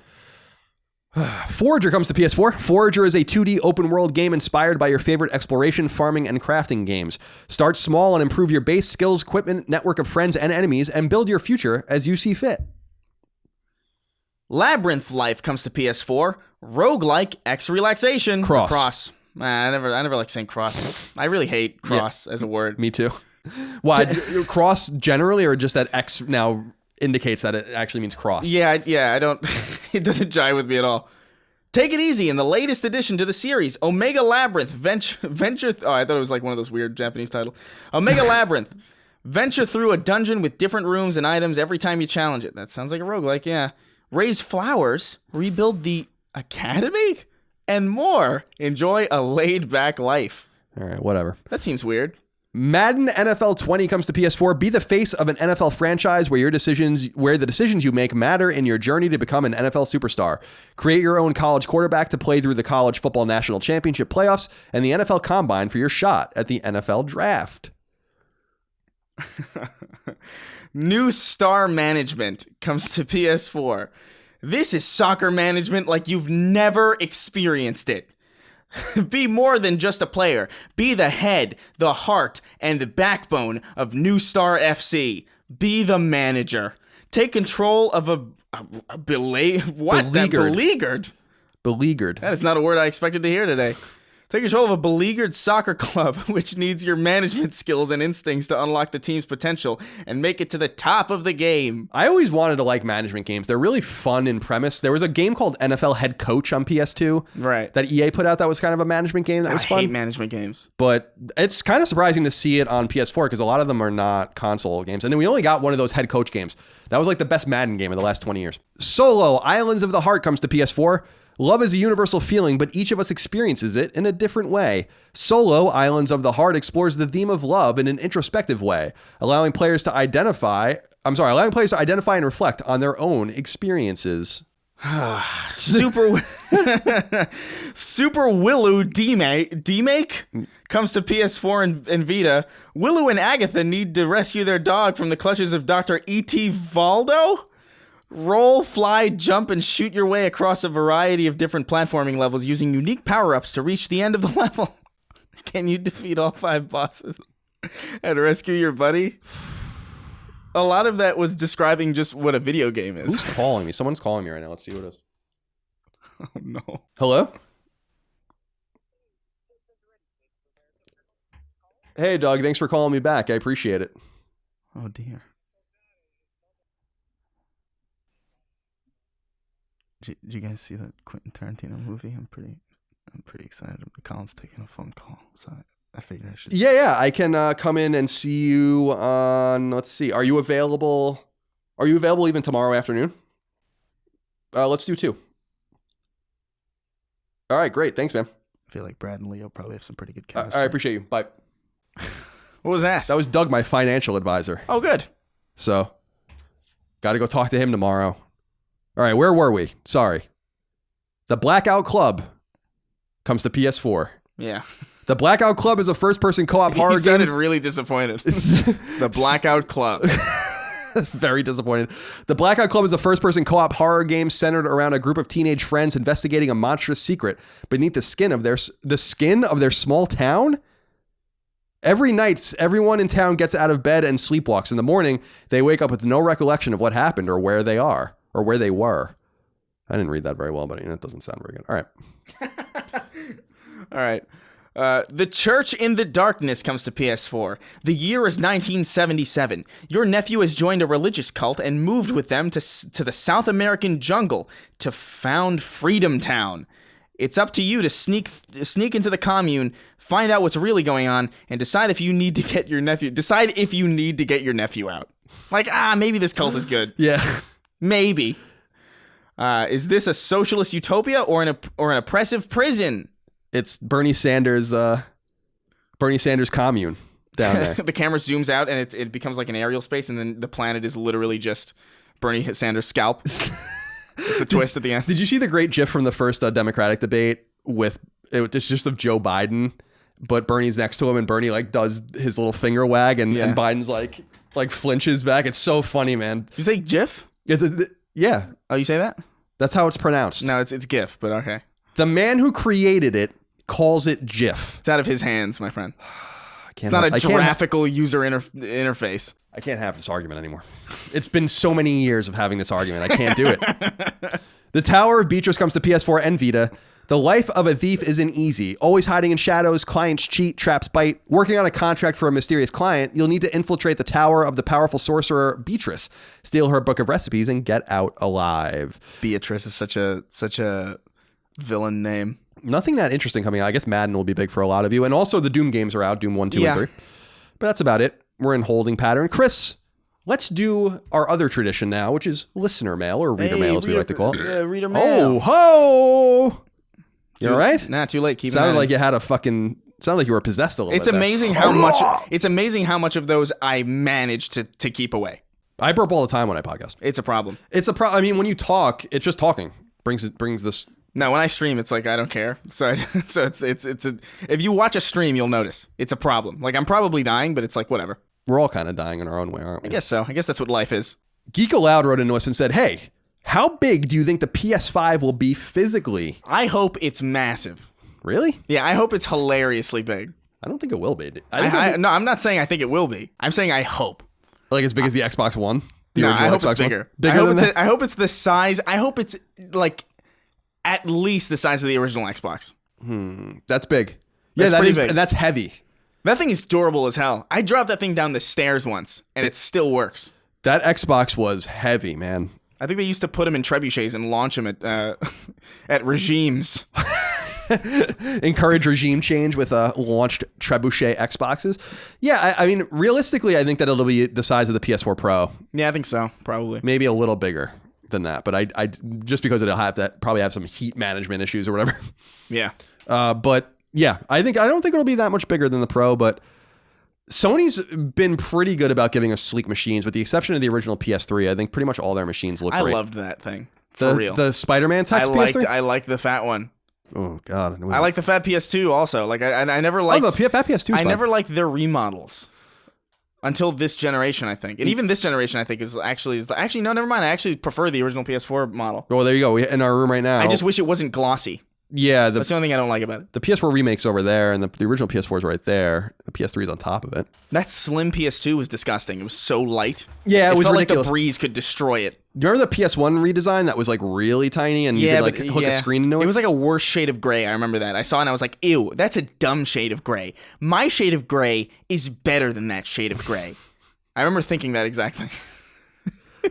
I remember seeing someone play it with a screen. Oh yeah, the little snap-on screens. And I was like, this is fucking cool, man. Yeah. It was actually, I think it was in a car with Mark Ryan, who's the guy who hired me at IGN a long time ago when I was still an intern at IGN, and we were going to E3, and as I recall, I think he had it plugged into like the cigarette thing. Mm-hmm, yeah. And he was playing that. Remember when, you might be too young for this, but do you remember there was a revolution when I was in high school, basically, where kids started getting TVs put into their cars and like consoles put into their cars. I remember that. And so like never had it. You would open a trunk and a guy would have like a PS2 and like a TV screen in there. I'll never forget that as long as I live. I was like, why? I remember my friend had that and I was jealous. Even though like I know now that I wouldn't have played it at all.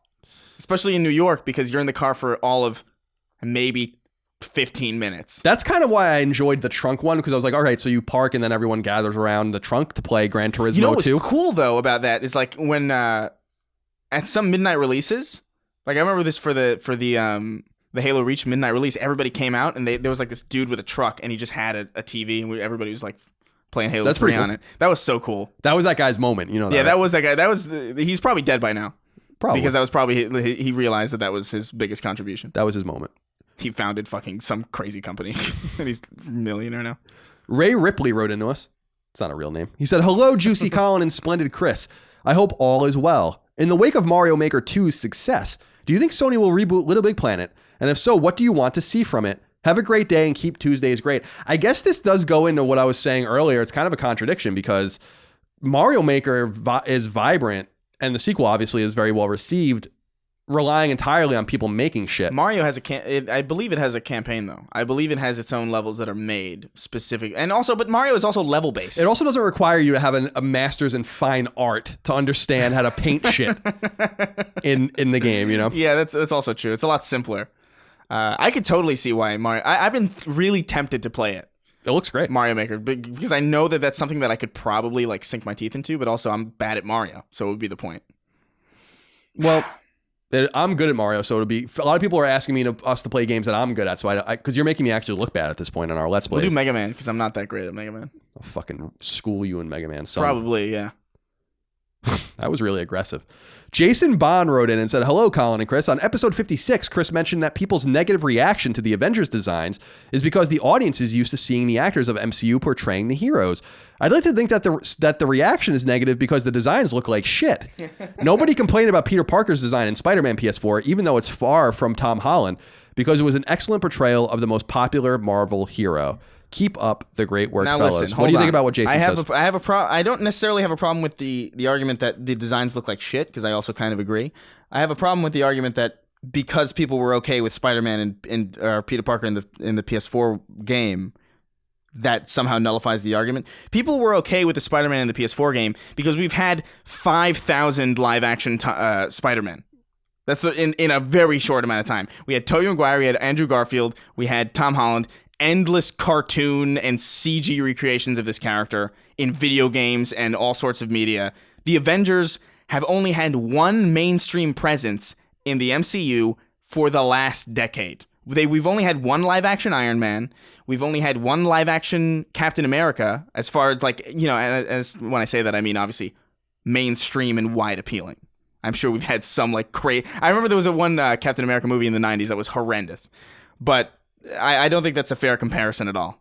We've had so many Spider-Man. Was there... I'm ignorant enough on this to not even know. Was the Spider-Man in Insomniac's game supposed to be Uncanny Valley Tom Holland? No, it's supposed to be its own thing. Yeah, so that's different too, right? Well, that's just fundamentally... these are supposed to be the same characters, but a different take. Just like Spider-Man is a different take on the Spider-Man of any kind of thing. Okay.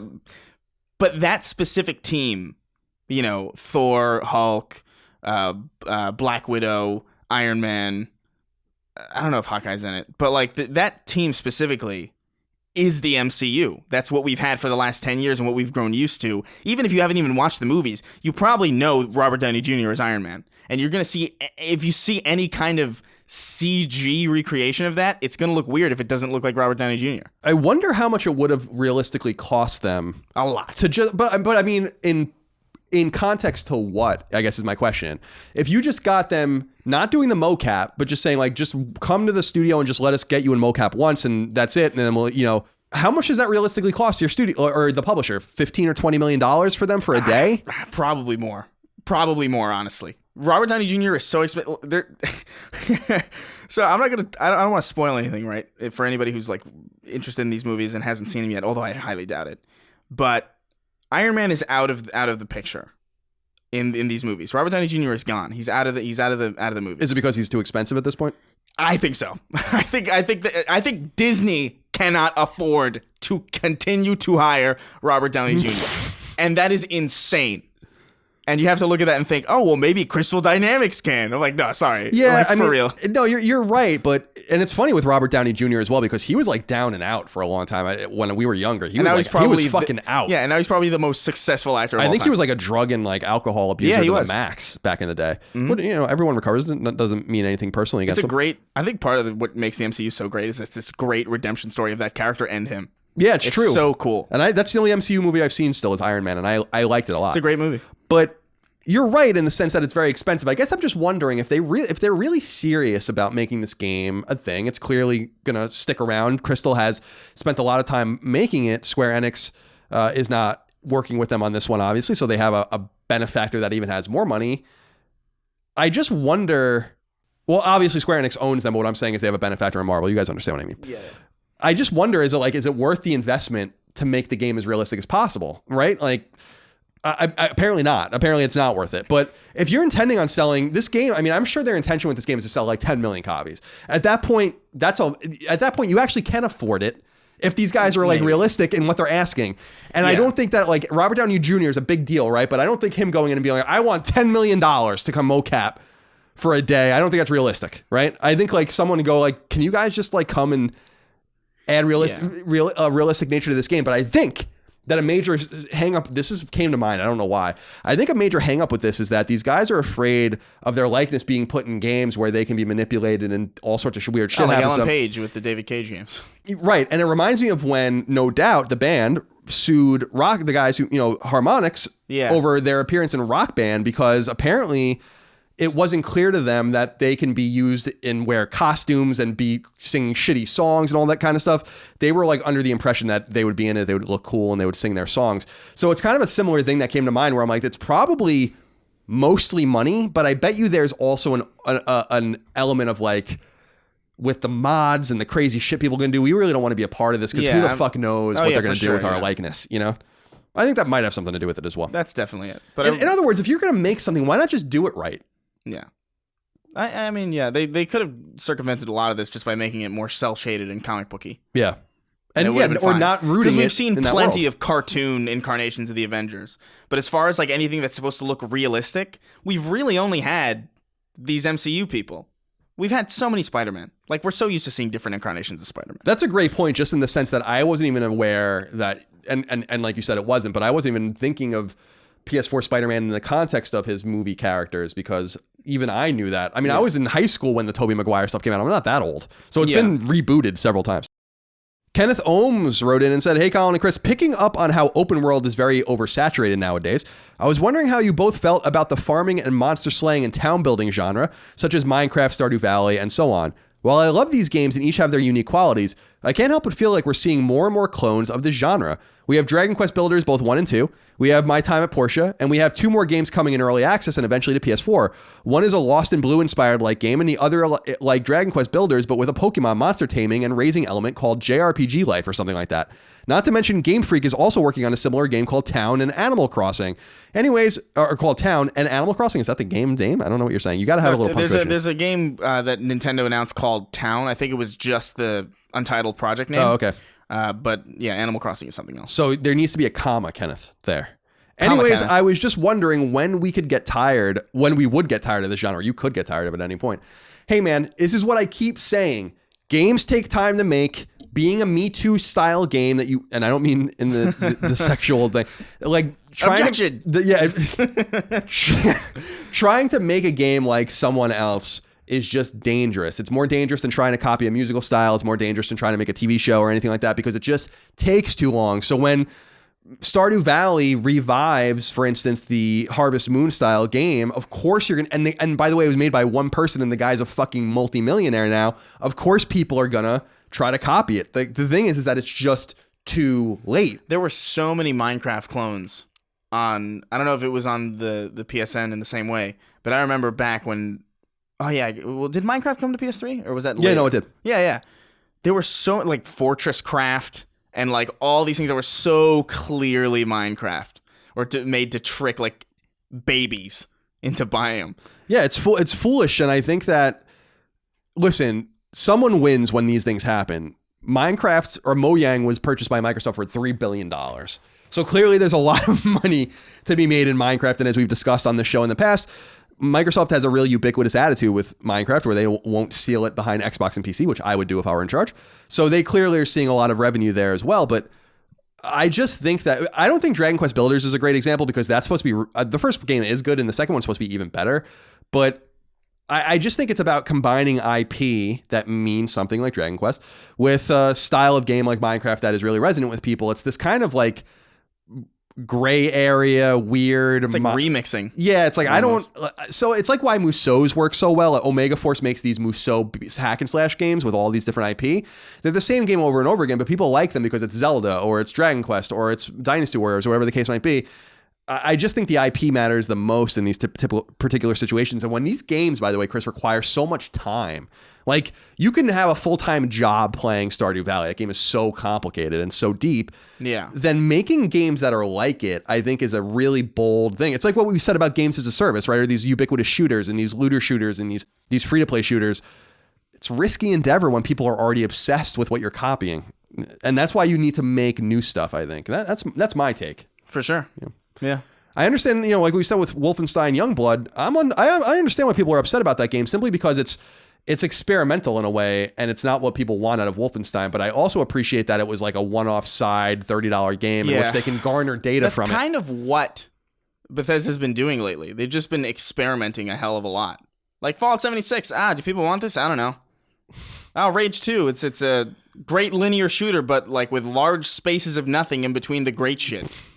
Okay. I don't know. And then you have Avalanche Studios out there being like, and Generation Zero, which is a game we made in you want to kill 2 robots? days. Maybe sometimes. If you find one. I still can't believe that game was made. I still can't believe that Avalanche made that game. It's really bad. It's I didn't believe stunningly bad. Oh, yeah, I played it a little bit and I couldn't. I was actually startled. It felt like something from 2011 on Unity. It's bad. Yeah, that's a good way of putting it. Blake Gevedin wrote in and said, "Hey, Colin and Chris. I've noticed that my gaming group has been growing apart from my regular gaming interests over the last few years regarding the style of play we enjoy. My friends have gotten in on the trend of loot grind style games like Path of Exile, Destiny 2, Monster Hunter World, etc., and I simply cannot get into these. I feel like these sorts of games have become more and more prominent over the last 5 or 10 years, and I don't like it. It seems to me like a shortcut for lengthening or supposedly deepening a game's systems or content without providing real value. What are your thoughts on this trend in modern games development? And do you think I'm just missing something here? I simply can't ignore the feeling that I'm rolling the dice over and over again, hoping to get something so I can go back to rolling the dice again. It just seems kind of pointless." Yeah, I mean, if I don't know, it's tricky with a game like Destiny 2, for example. Like I'm going to speak on that because it's the one I have the most experience with. I like that game as a base game. Like as the game plays, it's a fun game to me. Because I'm an FPS guy, and it's obviously Bungie's really good at making those kinds of games. The looter shooter aspect, or the games as a service aspect, is just kind of a layer on top of it. It's not the game. So I think, if you're looking for a game to play, I think, and your friends are growing apart or whatever, I don't know, I think that's just kind of natural and normal. Like people gravitate to different things as new things come out. But I wouldn't write off these games just because of a layer on top of like The Division 2 is a great tactical third-person shooter. It has a loot system on top of it for sure, but the base like moment-to-moment gameplay of that game is really good, especially in that genre. Like I haven't played a game like that in a while. Like that played as satisfying. A third-person shooter that played that satisfying, I haven't played in a while. Right. And Destiny 2, I would argue, is in the same place where this is genuinely a great first-person shooter for real, especially now. And, I think you just got to examine your taste. Are you an FPS guy? Because I think you might like Destiny 2, honestly. Are you a third-person shooter guy? I think you might enjoy The Division or what have you. You just got to, I don't know, examine what you like. Yeah, I think people write these games off a lot, and I think it's, I don't know, I calm down a little bit. Yeah, I agree with you in the sense that, like, I like Destiny a lot, or I'm sorry, The Division a lot, and it's not really the grinding aspects I like. I actually like the game mechanically. I think it's fun to play. And I think it's like satisfying. And yeah, getting the new loot is fun, but that's not really why I play it. So I do want to encourage people to listen to Chris as well, in the sense that you can get different things out of these games. I agree that we're getting to a position where the loot grind it really does constitute a ton of dice rolls, and it's kind of, I guess, not gamey in that sense, as much of it's just like it's based on luck, right? Literally and figuratively. Mm-hmm. But I will put out there, and I will contend that these systems, these meta games, inherently make the games deeper in such a way that they're more fulfilling for a lot of people because there are those multiple levels, like Chris said. Sure. I don't know. I agree with you that I want to play games by myself, and I don't really pay attention to what other people around me are playing, so I don't have that problem. Yeah. But I will say that there's more to these games than the simple dice roll. There must be, because they're doing so well. Yeah, there's a reason they're really successful. And like a game with an addicting loot system wouldn't be played by millions of people if the game underneath it wasn't fun. And I think that's kind of the point. Drew Sleazer wrote into us. You said, greetings, CNC. In the near future, Tokyo RPG Factory's third game, Ononaki, will be releasing, and I am totally fascinated with the studio. A small team funded by a large publisher to make cheaper games at a fast rate, 3 games since forming in 2014. I am assuming that Square Enix isn't putting that much money into the studio compared to the likes of Final Fantasy VII Remake or the Avengers, etc., and I wonder how viable the strategy is for major publishers. Would a publisher like Activision benefit from this strategy, or does this only work due to the genre of retro, in the retro JRPG genre? Thanks again, and continue to record stuff on Monday, therefore making Tuesdays great. We will continue to do that, Drew. So I'm a fan of Tokyo RPG Factory as well. For people that don't know, Tokyo RPG Factory is a Square Enix-owned Japanese team, not surprisingly in Tokyo, and their charge was to make 16 and 32-bit style role-playing games and to make them quick.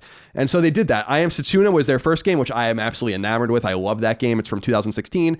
The follow-up, 2018's Lost Sphere, wasn't as good. I didn't care for it very much, although I played it almost to the end and then didn't beat it. And Ononaki comes out soon, and it does look really, really good.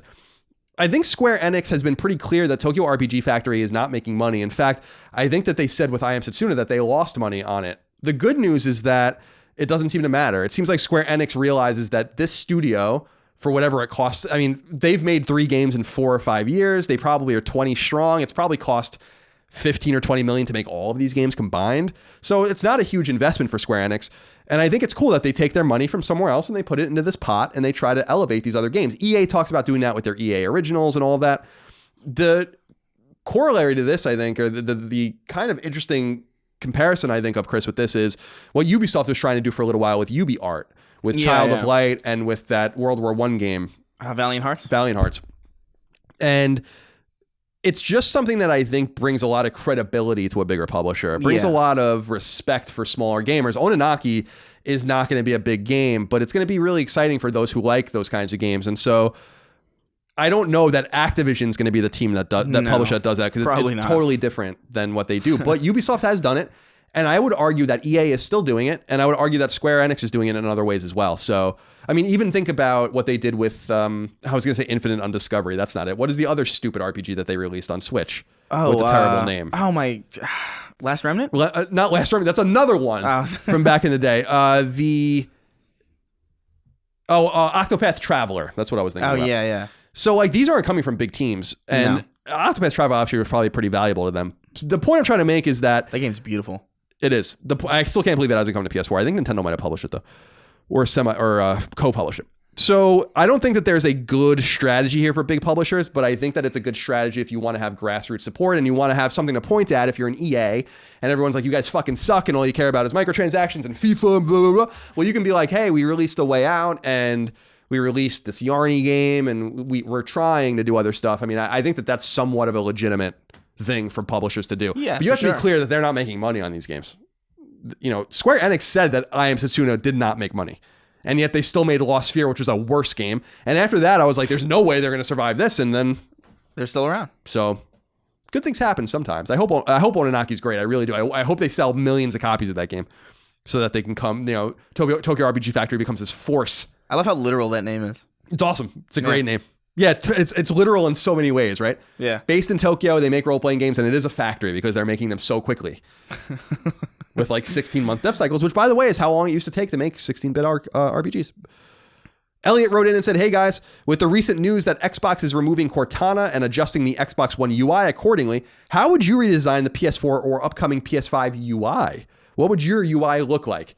Thanks again for your insightful commentary. So, Chris, we brought this up a little bit earlier, but if you had control, what would you like to see? What would, if you turn on the PS5, what greets you when you turn it on? Oh my God.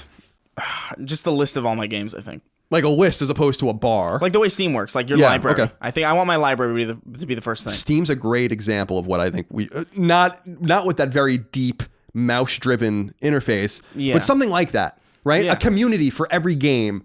A way to review and leave text reviews and have message boards for games. And I would love to see that. I don't know. Like Xbox has that. I think on the Xbox One, I think. They have like community pages and like a page for every game and like a hub, I think. Oh yeah, they have that on PlayStation 4 as well, but it's not useful. It's not, exactly. It's like I never bothered to check it because I just want to play the damn thing. It shows basically, I don't know how deep it goes on Xbox One, but the pages for these games show like, is anyone streaming it? Yeah. Is anyone playing it right now? I'm sure it's literally the same thing. But I would love to see a place where you can go in forums and get help and you can like add it to a wish list and gift it, like someone was saying earlier. Yeah, gifting is good. Let me know when this game's on sale, which they would never do. Stuff like that. So I would. Steam does that probably, right? Yeah, for sure. Because they don't give a fuck. Such a libertarian marketplace. It's really cool. So that's what I would love to see. It's not so much the aesthetic as much as it's the value of what we're being shown. Yeah. I think the icons are too big and there's too much wasted real estate. I agree. You can do a lot more with that space. So a lot of negative space. I would love just a list on the left-hand side of as many games as you can fit on that screen of the ones that I own, and just whatever on the right, whatever. Like literally anything. I don't give a shit. I just want to see everything that I have. It's going to be a picture of my dick on the right. All right, well, maybe not that. Maybe that's a bit excessive. PS5. You're all going to be very impressed. Final inquiry comes... a nice majestic chime as it turns on. It just like slowly expands. Rolling it out. Yeah. Avery Ilias wrote in and said, do you think we will get an Undead Nightmare 2 expansion for Red Dead Redemption 2? I distinctly remember Undead Nightmare being one of the first DLC packs that could be bought standalone and was considered one of the bigger and better DLC packs at the time. And as I remember it was considered the best DLC up to that point ever released. It was great. I loved the first Undead Nightmare. I might have played it more than the main game. You could tame the 4 horses of the apocalypse, light zombie bear hordes on fire, and even have a conversation with a Sasquatch. Undead Nightmare 2 could be such a good complementary add-on to an already amazing game, but do you think Rockstar has it cut out for them, or will they ignore main story-based DLC like they once promised with GTA 5? I think story-based stuff is gone. Me too. I think it's expensive as hell, and also just they made so much money on Red Dead anyway, and they got Red Dead Online to worry about. Yeah, Red Dead Online apparently is not in great shape, so they have their hands full, I think, with that. Enough. Not that it really matters because they're making money hand over fist. Exactly. And GTA, we were talking about the casino stuff with GTA 5. I mean, that's still going. I think that the big thing that they can point at, Chris, and we've pointed this out when Red Dead came out, was that I really think that Rockstar made a very valuable package that didn't have to be that big. I think that that last third of the game could have been a DLC, and I wouldn't have been mad about that at all. In fact, I think the game's too long. So I think that they can, if anyone's like, where is the Undead Nightmare or your DLC, they can be like, listen, guys, we gave you a fucking 80-hour campaign. Yeah, and a great one, by the way. Yeah, very in-depth. So I agree with you. I just think that Rockstar has walked away from, remember, Red Dead came out before, and I think Undead Nightmare also came out before GTA 5 came out at all, even on the last gen consoles. Yeah, for sure, yeah. So everything's changed now for Rockstar internally. It's totally a different world. And like I said, GTA 6, there's rumors about GTA 6. I don't think they're true, but I would not be shocked if GTA 6 was not a single player game at all.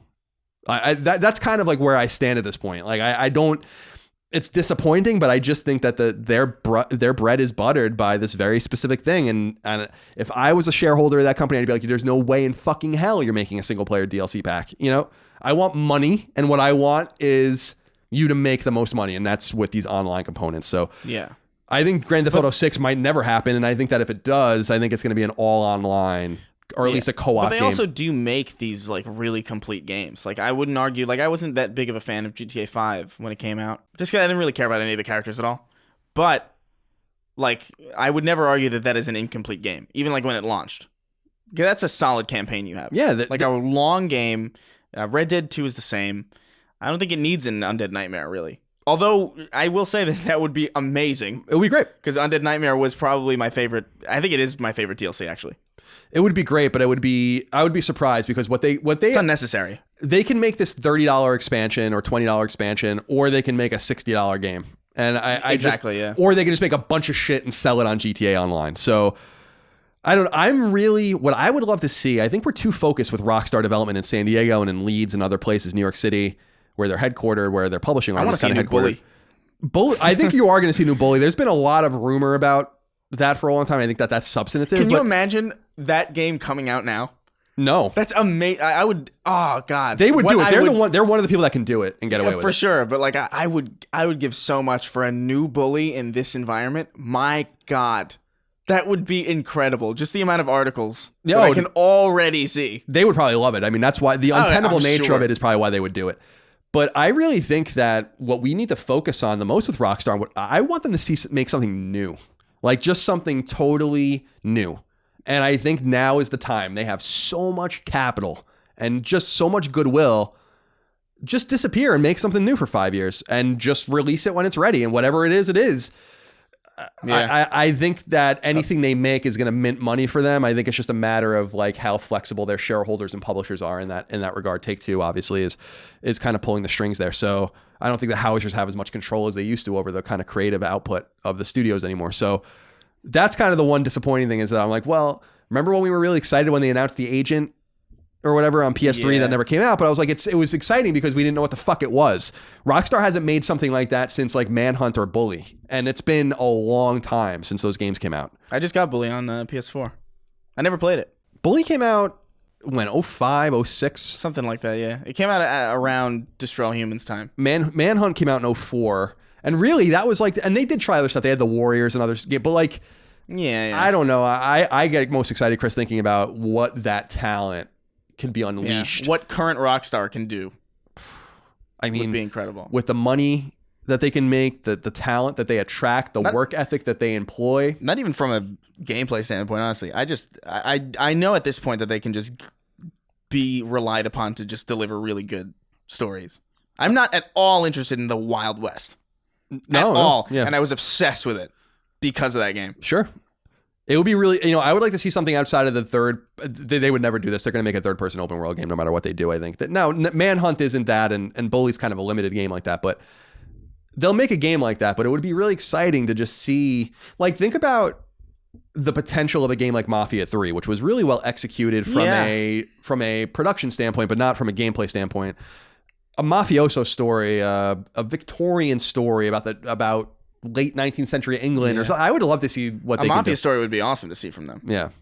But, I mean, when we kind of got a Mafia story. GTA 3 was kind of a Mafia story. That's true. But it's been a while. GTA 3 is 18 years old. I liked Mafia 2, honestly. I liked Mafia 2 more than 3. Yeah, for sure. Because it felt a little more confined. Mafia 3 was cool, but then, see, this is the thing about open world creep. Like, that game was just so big, and I'm like, why is this game so big? The characters were awesome in Mafia 3. That black kid that came home and he was all upset about the way he was treated in Vietnam and all the racism and stuff. A lot of very interesting subject matter. Who developed those? Hangar 13, I think, is the team that made them. They're in San Francisco or outside of San Francisco. They're still around? Yeah. That's a talented team, for real. I think so, too. I think the rumor about them, it's unclear what 2K is doing. 2K used to have 2K Marin, which they, I think, rebranded Hangar 13, and then there's another studio up there. BioShock is being made up there by someone. I don't know if it's Hangar 13 or someone, but they're making a BioShock game for sure. I mean, that's been a long running rumor, and there's no way that Take-Two next gen is going to walk away from a BioShock game, even though Ken Levine will have nothing to do with it. That's a next gen for sure. Right? Yeah, I would think so. At this point, if it hasn't been talked about at all. I would think so. There's been, I think, some people that have leaked that they have worked on it, but I don't know. Yeah, but not anything like substantial or confirming. Yeah, really. No, nothing like that. And I think it's a big lift for them because BioShock 2 was not well received because Ken Levine had nothing to do with it. I think that's unfair because I think BioShock 2 is really good. But I would like to see a new BioShock game. I think a BioShock game in space is probably the next logical conclusion of these different settings. I think that would be pretty neat. But again, and people like to write about the things I say on here all the time. You can write about what I just said, but what do you mean? People like I wrote what I say things. I'm like, oh, I heard this, or someone told me this, and everyone's like, confirmed. Colin Moriarty confirmed. Yeah, it's like listen to what I say, guys. There is a brand new Legacy of Kain game coming out in 3 days. It's unbelievable. Surprise release. Surprise. You heard it here first. It's going to be a Thursday release. Go to your midnight GameStop release. Yeah. And if they're acting like they don't know what you're talking about, they're lying to you. Yeah, you got to say the secret code. It's I won't tell you here. The secret code is Amy Hennig. All right, Chris, that's all we have. Amy Hennig worked on that game, if you didn't know. Yeah. I was talking to the audience. I knew you knew. Chris, that's all I have for this episode of Sacred Symbols of PlayStation podcast. It's fairly beefy, all things considered. I like it beefy. I don't like it when you say things like that. Well, I know. By the way, I really love your obsession with this word eldritch. I just think it's a good word. It's a really. I've also just seen a lot of things that really fit it. Right. Lately. It's a like great that word. Disgust, like that worm. Like what other word really? Yeah, no, it's a great word. Like I told you, it's a word that I had to look up. I never even heard that word, and it's a great word. I just wanted to show you support. Another great one is homunculus. Homunculus. You've used that as well. What does that mean? It just means a vaguely humanoid, like literally, like it doesn't mean anything really. It just means like a mass. The Rat King? Yeah, disgusting. Yeah, a Rat King would be a homunculus. Fair enough. Well, remember next week, you will not only get episode 58 of the show, but we're going to start rolling out Sacred Symbols Plus every Friday.